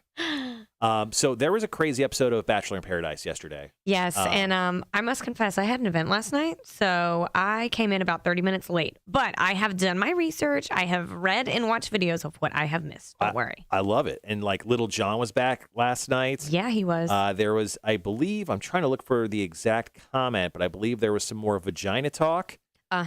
Yep. So I'm trying to look. Yep, here it is. I'm going to bring this quote up. There were some pretty good gifts that came out of last night too. Yeah, I saw a lot involving tacos and stuff. Yeah. Yeah. How about this? Let's talk about the tacos. On the first side. Okay. Let's tease the vagina thing. Okay. Tease the vagina. Tease the vagina. Didn't mean like All right. Maybe I did. I don't know. Teasing. Mom, turn this off. Teasing the quote of "listen to your vagina." Yeah, tease the quote of "listen to your vagina." Sure. Yeah, on the way out. Sorry, I'm trying to structure it, guys. Hey, we knew what you meant. And the taco stuff was with all the nakedness, right? Yes. All right. Well, how do you eat tacos? Did you know that that's actually the only way you're supposed to eat it? Naked? Stuff falls out. Yeah, That's what I heard. True. Yeah. All right, guys, we'll be right back.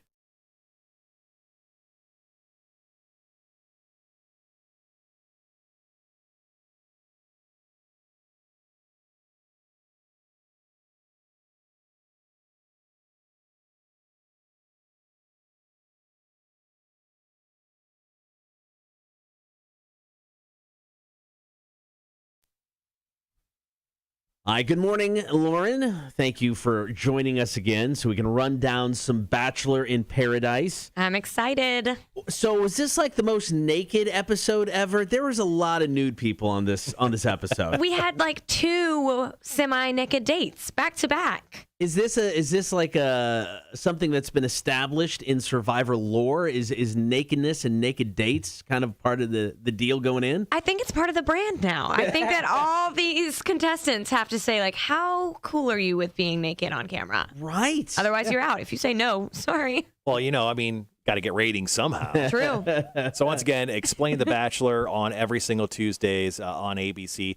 Let's talk about the really big event that I think happened during the episode. Once again, I do not watch it. I just mostly read a recap. You watch it because that's your job, Lauren. Mm-hmm. How about this tropical storm that kind of threw everyone for a loop in the episode? Kind of explain what happened there. You don't think the producers planned that tropical storm? They're creating weather now? Is this the Truman Show? Is Ed Harris producing the show? That's incredible. Yeah, that was kind of crazy. They the funniest thing that I saw afterwards, I didn't catch it in the now, but Ivan, whenever they were just telling them, hey, we have to evacuate the island, this man is just chowing down. He didn't look up once. He's like going to town on his lunch. Everyone else is like crying. They're like, Right. oh my God, are we in danger? He does not care. Yeah, so there was a tropical storm and they had to evacuate the island. There was supposed to be like a big party, and they're like, guys, there's no party.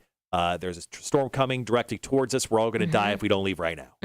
I was unclear. Like, I guess it was just one day that they were gone. They just went to commercial and then they came back. They're like the next morning and they all were just back. Okay, because that was my question. So it's like the cameras are rolling, constantly anyway when they're on the island. So you would think, they got to have some place to take them. And so the cameras weren't rolling off the island. Nobody cared. They showed them, they split them into like guy and girl cars. And so they showed them all like saying goodbye as if they were literally never going to see each other again. And then that was it. Then they just came back and they were all walking back down the beach. So what were some other big things that happened last night in Bachelor in Paradise that we can pretend to know when we talk to our wives or husbands later tonight? Big hygiene thing that I once again have an issue with. The nakedness continues. Do we remember the whipped cream incident? Yeah, yeah. Yeah, there was some naked whipped cream eating last week. Yeah. Yes. There's more eating off of naked bodies. This time it's tacos, okay? El Gordo tacos? I don't know. They're homemade. The date was a cooking class with my favorite, Kenny and Mari. I love them.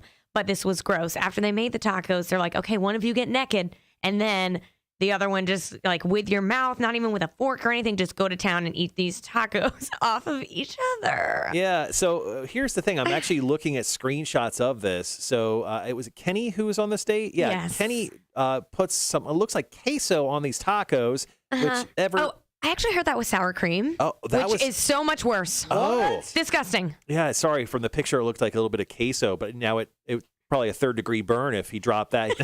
he dropped some sour cream on her chest, quite in the middle. Interesting for him to do that. Yeah. The worst joke, I hope I can say this, Mari gets on her little confessional. She's like, oh, he's been wanting to eat my tacos. And I'm like, ew. I draw the line with Bachelor in Paradise at that moment. Oh, I love. Sorry if I can't say that. I know you could say it. Connor was on the dump button. I was ready. Ready to go. Okay, good. Ready to eat the tacos. Yes, outstanding stuff. So some great stuff happened with tacos last night. Remember that. Now, Cotter, we have something to talk about on the second break of Explain the Bachelor that we need to get to. Yeah, speaking of tacos, more vagina talk. All right, so that's coming up next. Lauren Wolverton of Connect Savannah. More Explain the Bachelor. Here's Chevelle and Mars Simula. It's Cotter and Marshall, Rock 106.1.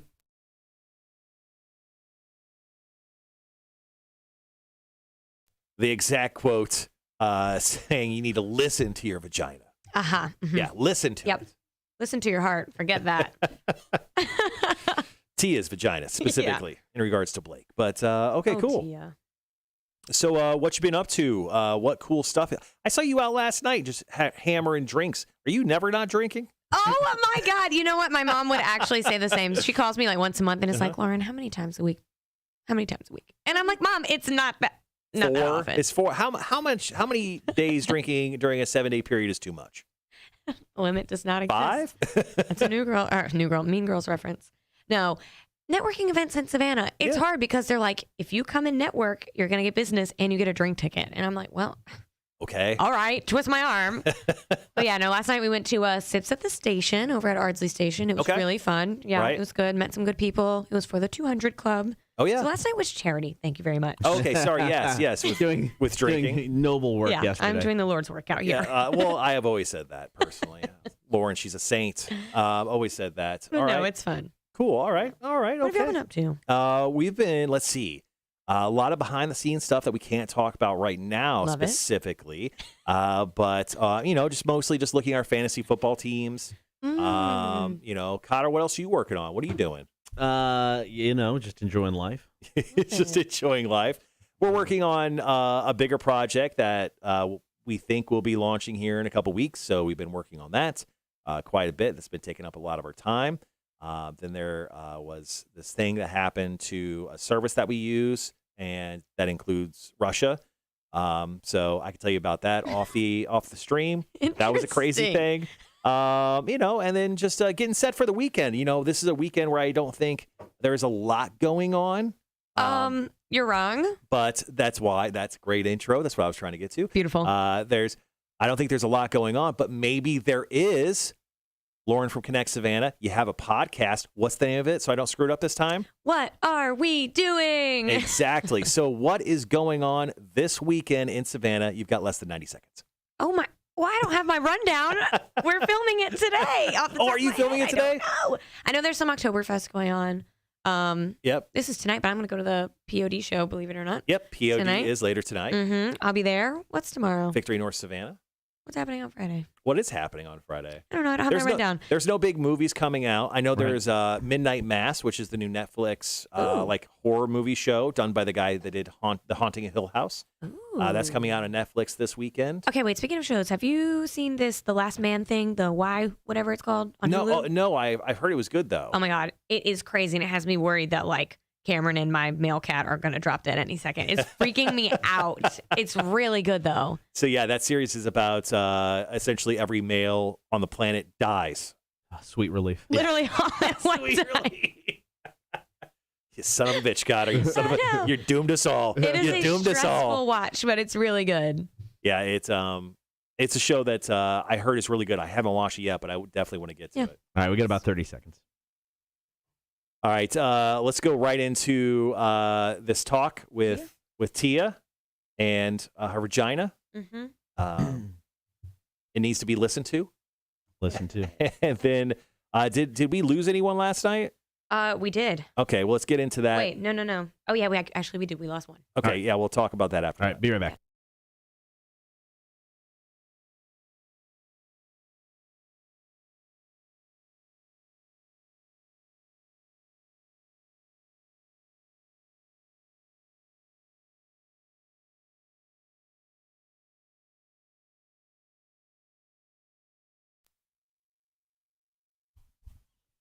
All right, so I'm going to ask a question that I think we would normally ask during Chicks on Dudes, but I think it's a fair question. Lauren, can you listen to your vagina? Oh, you can. Okay. You can. It was asked.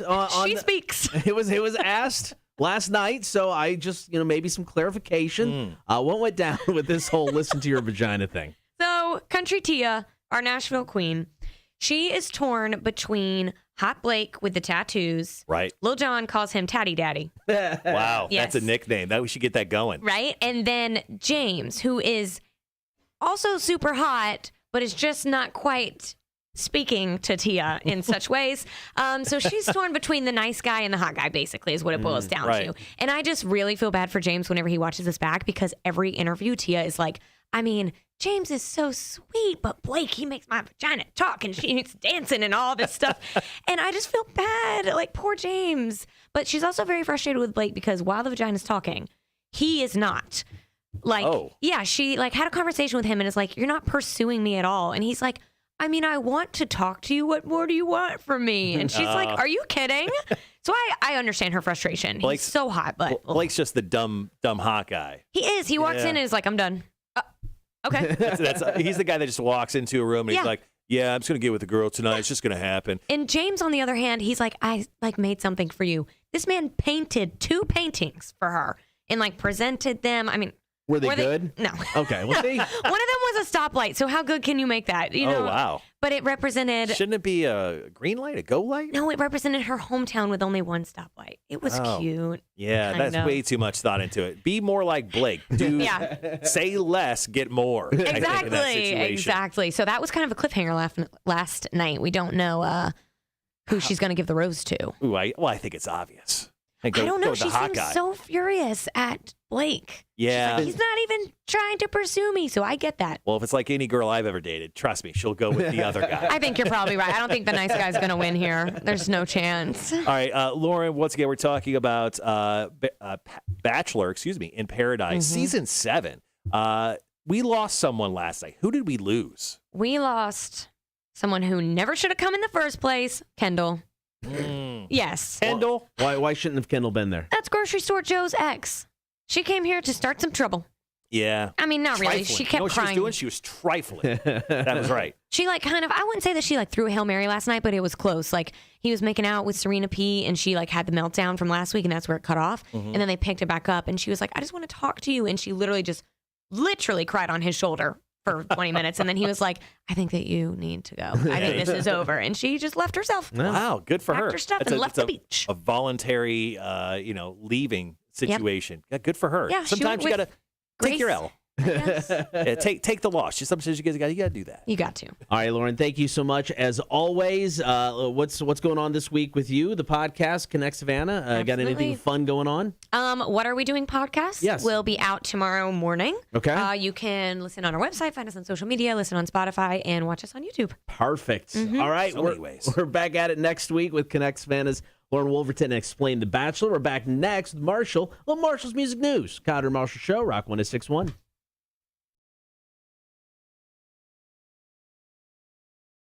There we go. Tacos, tropical storms, very nuts. Yes. Wild. Did y'all see anything about the very, very end? I did not. What happened in the very, very end? We got a bro fight pending. Oh. I know. Aaron and what's his name? Oh, Ivan. Ivan's been sitting kind of chilling because he lost his girl I don't know, last rose ceremony or something. And so now he's going after Chelsea, who's Aaron's girl.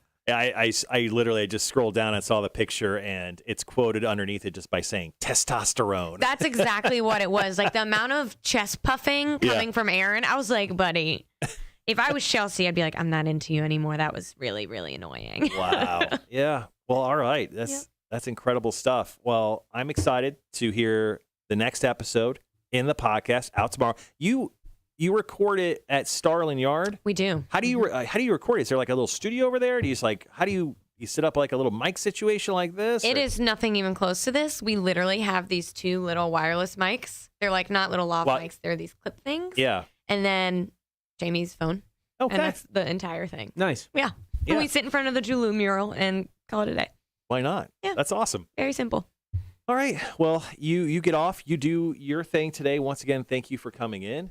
That Thank means you. next week, next Wednesday, we're going to do another episode of Explain the Bachelor. We are doing a boat day on Friday, and we've had a few people drop out. So if you want to ditch work, just so you know, I'm inviting you to our, you can come to our to our boat day. employee boat day. I don't know the details yet, but I'll text you. I've been saying all summer that before summer ends, I need to get on a boat, and it hasn't happened. There you go. Done and done. Got it taken care of. Sorry, Maybe New York Times you're sick. Maybe you just got a little sniffles. Yep. I was out. Yep. I got maybe allergies, I think. But here's the thing. Do you think I'll be able to refrain from posting about being on a boat? No. Not at all. No. Let's No. say all of those were taken last weekend. Yep. Just get into them now. I We went, all agreed to post a week later. I went to Halloween Horror Nights this past weekend. I got a bunch of pictures. I'm waiting until October. I'm waiting another week before I post anything. Oh my gosh. Yeah. So I don't want That's people amazing. to know that I already went. All right. I love that. One thing I do have to say, Mm-hmm. y'all do owe me because next week is a 3-hour episode. Do you hear me? Oh my gosh. 3 hours. I would immediately just put my pajamas on the moment you get home. Oh my gosh. I'm going to have to make a pot of coffee to get through this. 3 hours. Well, I mean, that fight's going to take up at least an hour. You're right. You're Yeah. right. I can honestly fast forward through most of the conversation and be fine. I'll It'll be delete my mom. There'll probably be a lot of recaps. Mhm. You know, a little montage action. Yeah. All right. We'll see. All right, y'all. Good seeing you. Thank you. See you later. Yeah, we're excited. Plus, we get to to skip the show that day, so it's nice. See ya. And Lauren is gone. We'll miss her. Hopefully she'd go to boat day. I think it'd be awesome. Which story are you going to go with first? Let's see. Let's go. Nope, don't need that. Sorry. We're going to go with Mudvayne. Mudvayne, which I probably wasn't even on the list. Nope, wasn't. Sorry about that. Like throw curveballs at you. It's all right. Morning Liquid. How are you, buddy? Let's do what you do. Yeah, just a quick little story on Mudvayne. Hopefully it's not something that will persist because that will affect us. I saw it. Yeah. Then we'll jump into non-points. No, we'll jump into non-point. Then we'll just wrap up the show with a very, very short story with corn update, which once again I don't think is on that list. None of those are. Really? Oh yeah, I changed them all. Yeah. That's all right. So, sorry, some stuff happened late yesterday afternoon, and I wanted to make sure I got to them.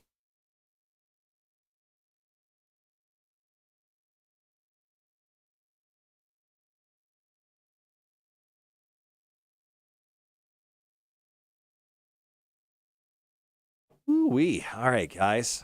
Making it through this last hour of the show. Once again, thanks for sticking around with us here on the live stream. For some reason, you missed yesterday's Torture Tuesday. I'll go ahead and put it up one more time here in the stream chat. There's the link just in case you want to watch the shorter version. You don't have to go through the entire show to find it, but about 18 minutes long. You can go peruse that when you're getting into stuff. Also, later on today, I'll be putting up my video Zoom call interview with Marcos of POD. They're playing later on tonight at Victory North Savannah. Tickets are still on sale for that show. Rock1061.com. Also, VictoryNorthSavannah.com.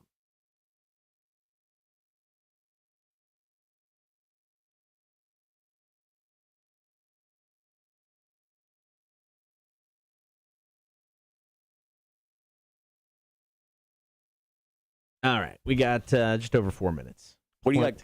Plenty of time. What do you got going on later today?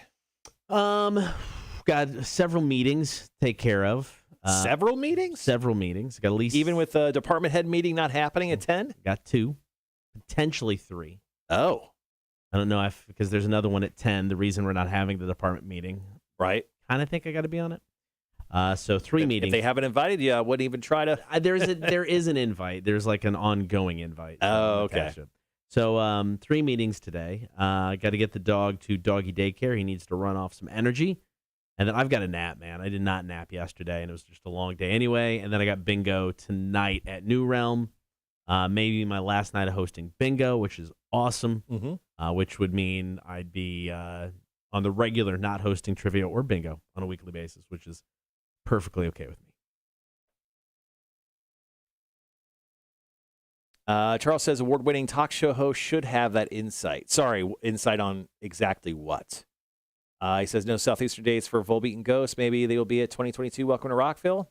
There's a very good chance of that. I mean, honestly, we just don't know quite yet. Now, here's the thing. I think they'll probably announce Welcome to Rockville 2022 pretty early or pretty quickly after the show ends.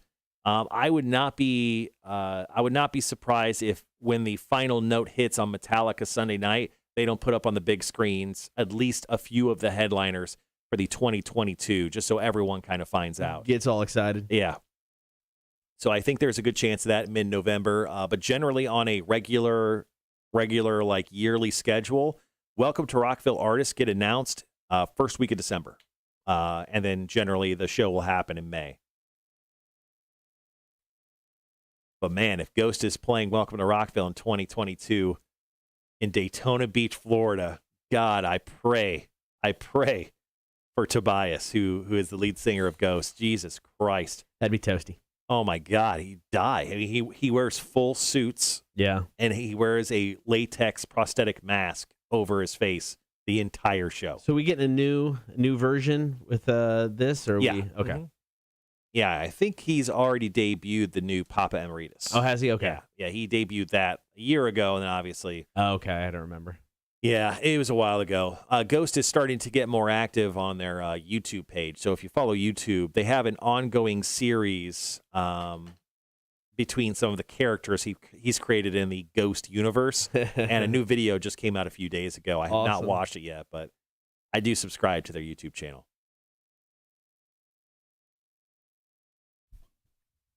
Yeah, May in Daytona is going to extra suck. That is 100% true. Yeah, it's going to extra suck.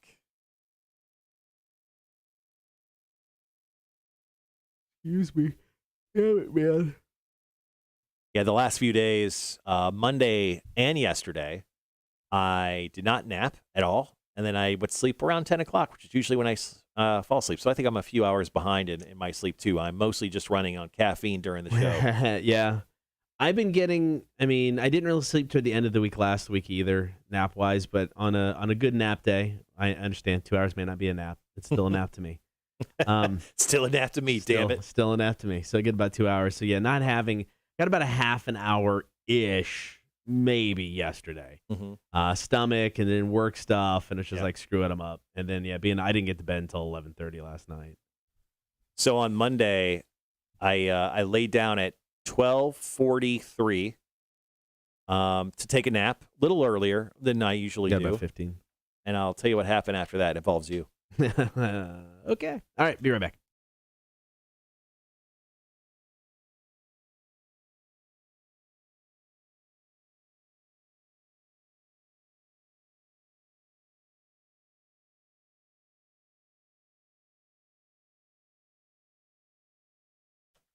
Good morning. Thank you for hanging out. Let's dive in to some Marshall's music news. So I don't love this story, Cotter. Mudvayne frontman Chad Gray has tested positive for COVID-19 as of yesterday.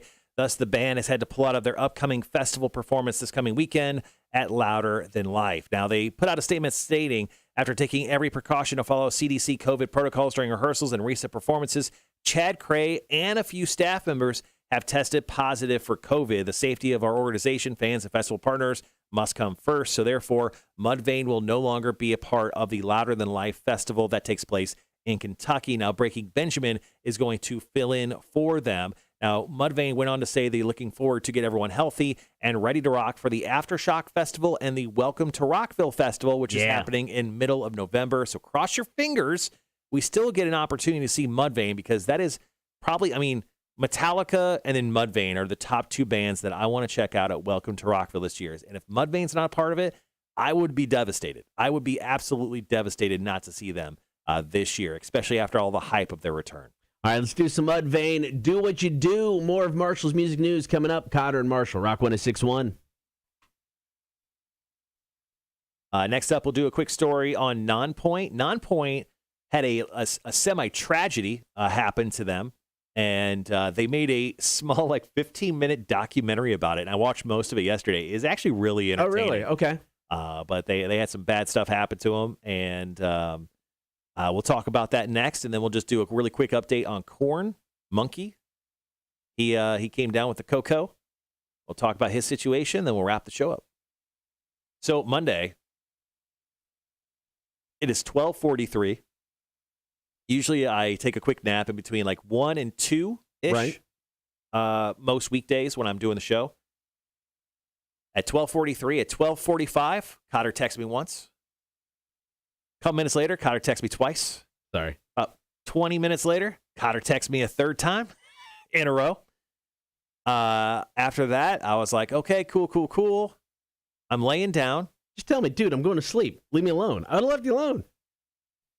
Well, I didn't realize after one is fine. And then I realized he texted me again. I didn't realize you were going to text me again. And I'm like, okay, there's no way he texts me another time. He texts me again. At that point, I'm like, all right, I'm going to get to sleep. I'm not going to let a few text messages bother me. So I'm laying down and I'm getting close to that drifty away sense of, oh, here I go, sleep time. Right. My dogs start barking. What is going on? I showed up at your house. No. The doorbell rings. Ah! So I have my phone obviously right next to me. Check the Ring app, FedEx guy. my wife got a package delivered to the house, so my wife woke me up at that point. And then after that, I don't know. I just couldn't do it. That broke me, that incident. So I did not take a nap on Monday. I know it's some personal problem there, but and then yesterday, I don't know why. I was too jacked up from Torture Tuesday, I think, to really get myself into that sleepy space. So today, cross your fingers, is my nap day. Wanda, I hope to be in Nap City like you will be later on today. Mac, if it's work related and it's emergency, I mean, feel free to text it anytime. That's not a big deal. Now, I've gotten to the point now to where if I get text when I'm trying to nap, I'm napping. I mean, if it's to the point where it's happened where you get a couple and I'm just like, I'm napping. Well, most of the time I'm pretty good at putting the do not disturb, because the do not disturb's like on your quick breakdown moon right there. So I'm really great at having that on, and your phone makes no noise or rumble or anything. It just appears as a pop-up, which is great, but I forgot to turn it on that day. And then even after, like every time you text me and every time whatever, I don't know. I never turned it on. That's my fault. It was my fault. Wanda, anyone seen the articles of Ric Flair being accused of sexual assault? If you're talking about the plane ride from hell and Dark Side of the Ring, the latest episode about it, I have. I'm not shocked. I mean, he put out a statement. You saw a statement. I did not see a statement. He just said that it was that was all fabrication and lies. Oh, okay. Okay. Be right back.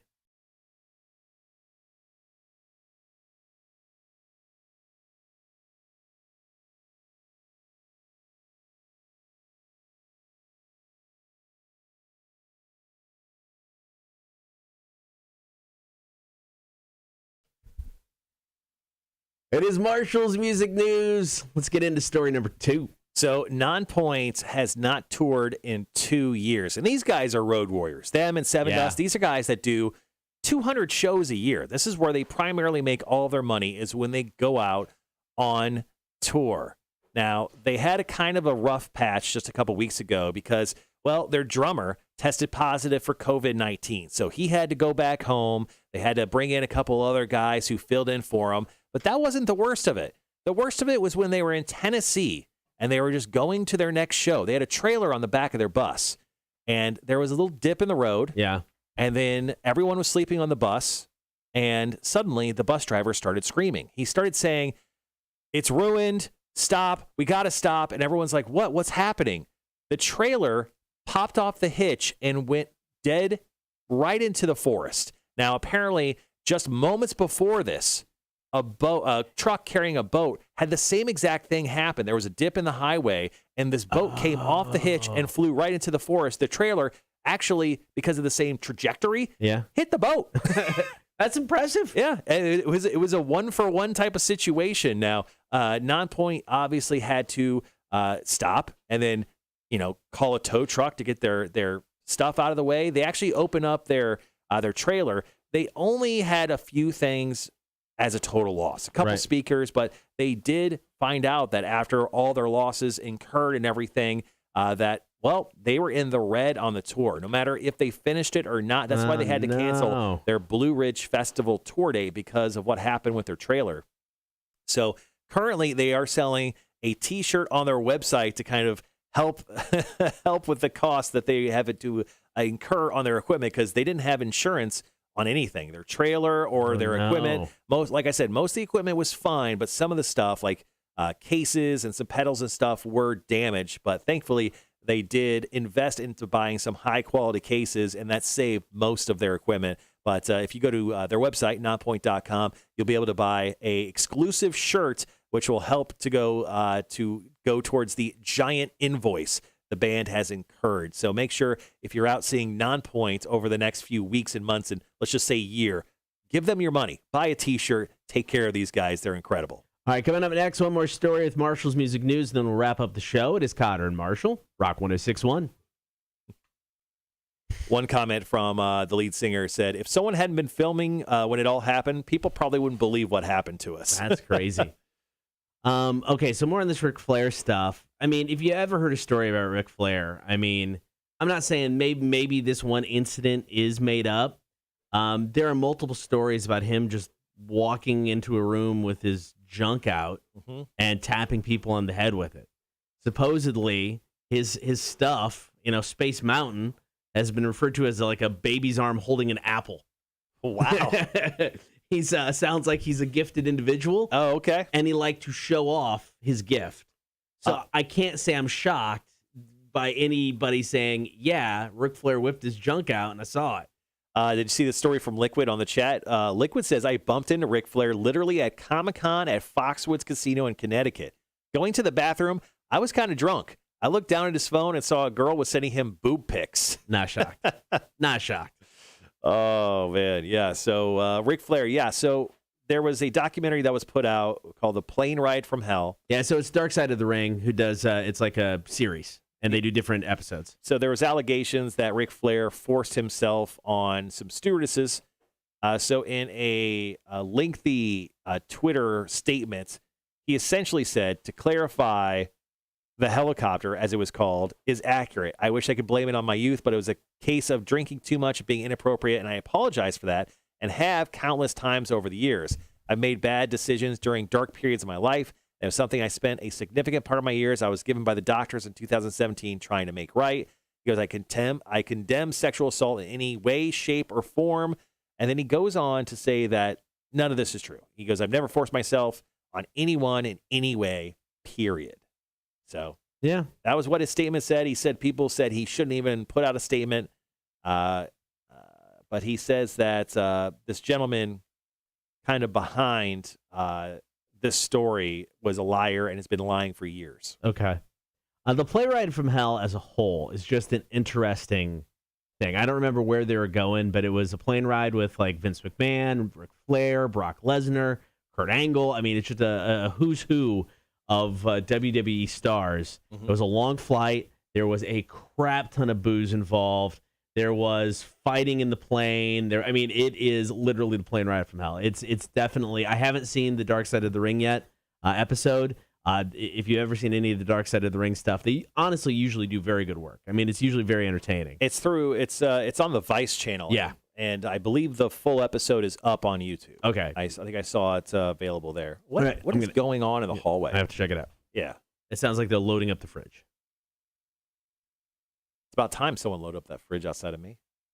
Considering we have like years worth of soda and or Monster to throw in there. Well, we're almost out. I went and brought. How are we almost out? I went and brought an entire half a pallet in, and it's getting low in there. I noticed.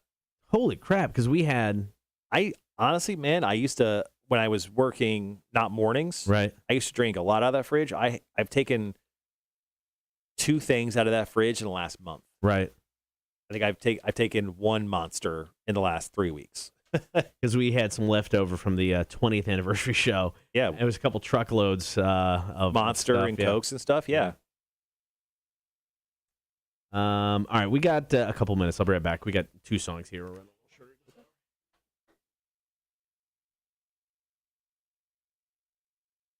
All right, guys. Thanks for hanging around here on the live stream late into the show. Only one more break. Tomorrow on the show, we'll have the big guy, Frank Sikowski, on from WJCL. He'll be doing the big guy breakdown, talking about 3 of the biggest games coming up over the weekend, including the Falcons game. We always include that one.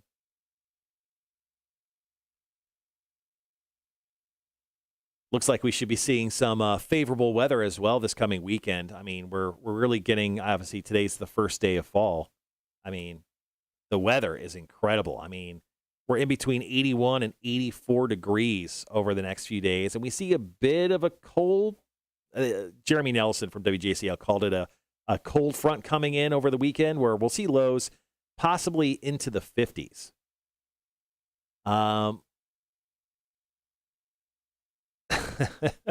Tim Janier is selling monsters on the black market to buy cargo. Show. Actually, I believe that. Let's see. How do you guys feel this morning after Torture Tuesday? Okay, so I will say when it comes to Torture Tuesday, yesterday we did the duel, which is the Pepper X one-chip challenge. It was tough. It was a tough one-chip challenge. We waited 5 minutes, and then we drank the Flaming Hot Mountain Dew with the Carolina Reaper and the Spicy Honey Rim. And honestly, it hit me pretty hard at the beginning. And then I had a case of the stomach cramps and hot sweats is what I call them. I mean, it's literally when out of nowhere, you just start sweating profusely because everything is hitting you at once. And I was driving while that happened. Thank you. But outside of that, I felt really good. After 1 o'clock yesterday, I was totally fine. Apparently, Cotter was screwed up all the way until 10 o'clock last night. He said his stomach was in knots on and off throughout the entire day. But I felt pretty good. And Liquid, if you haven't yet, I'll go ahead and drop it one last time. This is the YouTube link to the Torture Tuesday video. It's just the video. You don't have to watch an entire previous show. It's just Torture Tuesday called the Dual Challenge. So check that out. But to answer your question, Cotter this morning, we and myself, we both felt fine. But yesterday, I had one instance after the show of a squeezy moment. Squeezy moment. Cotter felt it all day.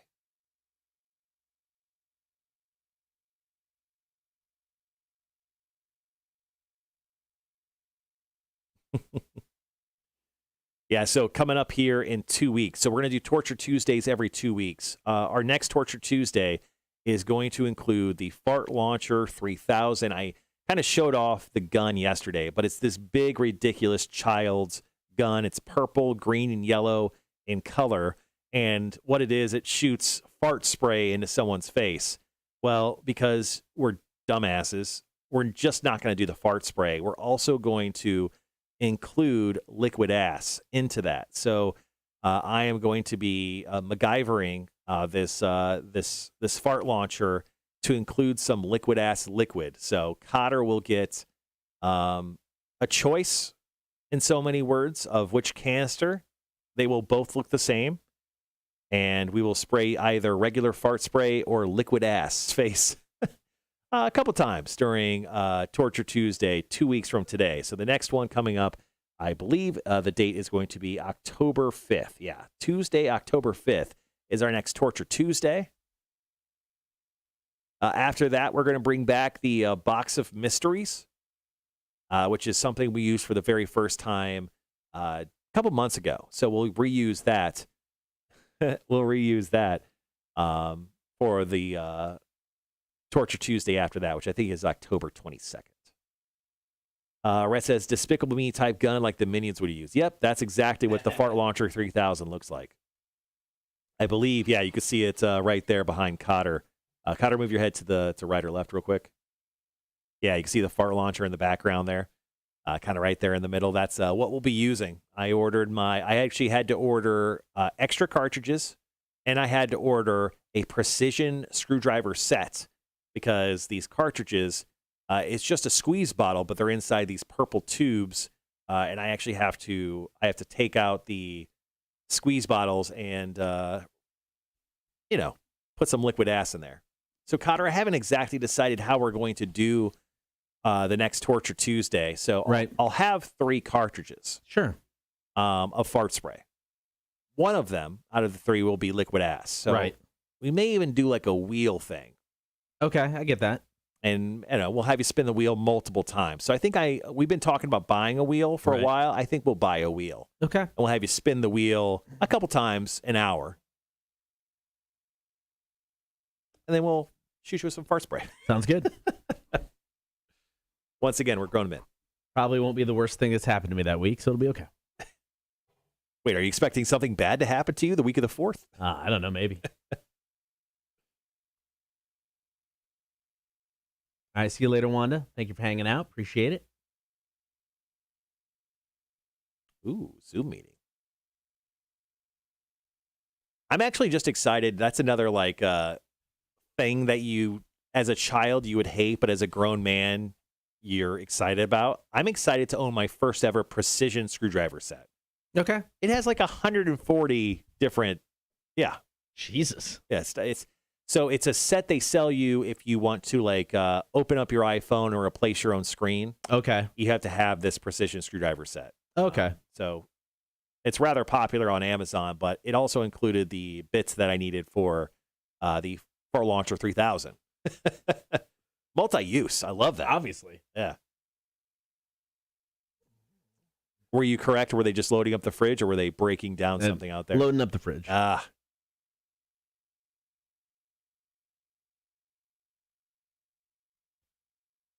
And I'm just rewatching this Conor McGregor first pitch at the Cubs game. I mean, it must be 20 feet to the right and about 15 feet up. He's a lefty, apparently. Right. Yeah, he's a left-handed guy. I had no idea. And they said on a positive note, Conor McGregor's repaired leg looked great. All right, 90 seconds, last break of the day. Thank you guys for hanging out. Always appreciate it. Like we said, it's the last day of golf. Still want me to set something up. Let's hold off, man. Let's hold off from golf. We'll get back to it. Liquid says he put on Torture Tuesday in his office because he was laughing too much. All right, one last story we're going to get to in about a minute. It's going to include Monkey from Korn. Just a quick update on him. Came down with the cocoa, and I'll give you the latest update on him, and then we'll get done with the show. Let you guys do your thing.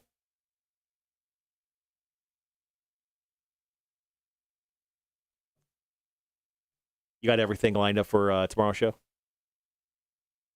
Yes. Good.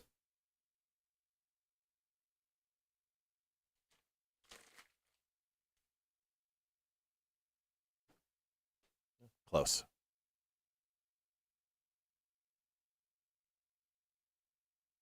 You gonna rain today? It doesn't look like it, does it? I don't know. I haven't checked the actual weather, but it looks kind of okay this morning. Yep, they're calling for rain later on this afternoon, and then I think after that we're supposed to get like 10 days of sun, rain free. Yeah, Ooh, I'll take it. All right, guys, 10 seconds. Be right back.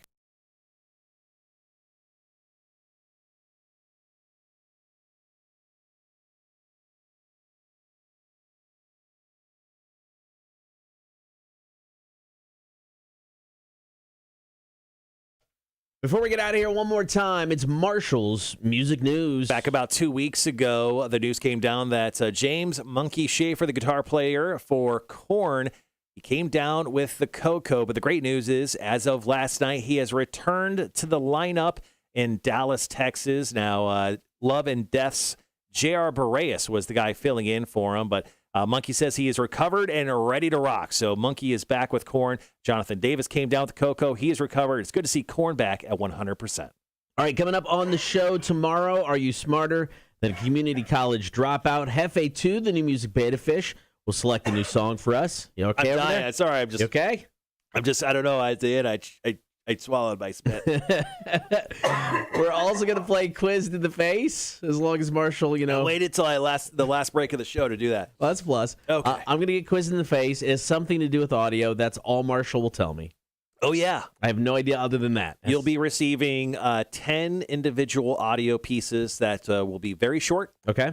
5 to 10 seconds in nature. Okay. And you'll get that later on today. All right, so we'll do that tomorrow. Also, stream only after 8 o'clock. We've got the Bud Light Seltzer Fall pack of a variety pack of seltzers. Mm-hmm. So we're going to try these and review them. But once again, stream only. It will happen during the show. That's going to happen during the 8 o'clock hour tomorrow. So as always, we appreciate you guys hanging out on the air and on the stream. We'll talk to you again tomorrow at 6. Cotter and Marshall Show, Rock 106.1. I could feel myself like getting a tingle in my throat right when I was talking about Monkey, and oh my God, I can't believe I held off coughing until the end of it. Good Lord. I don't know why. Well, anyway, guys, that was fun. That was a fun way to end the show. That's it for the day. You guys have a great rest of your day. Be good to one another out there in the streets. Grab yourself a pumpkin spice latte. Make you feel good. Shot of espresso. You're welcome. Other than that, we'll see you tomorrow, 6 a.m. Peace.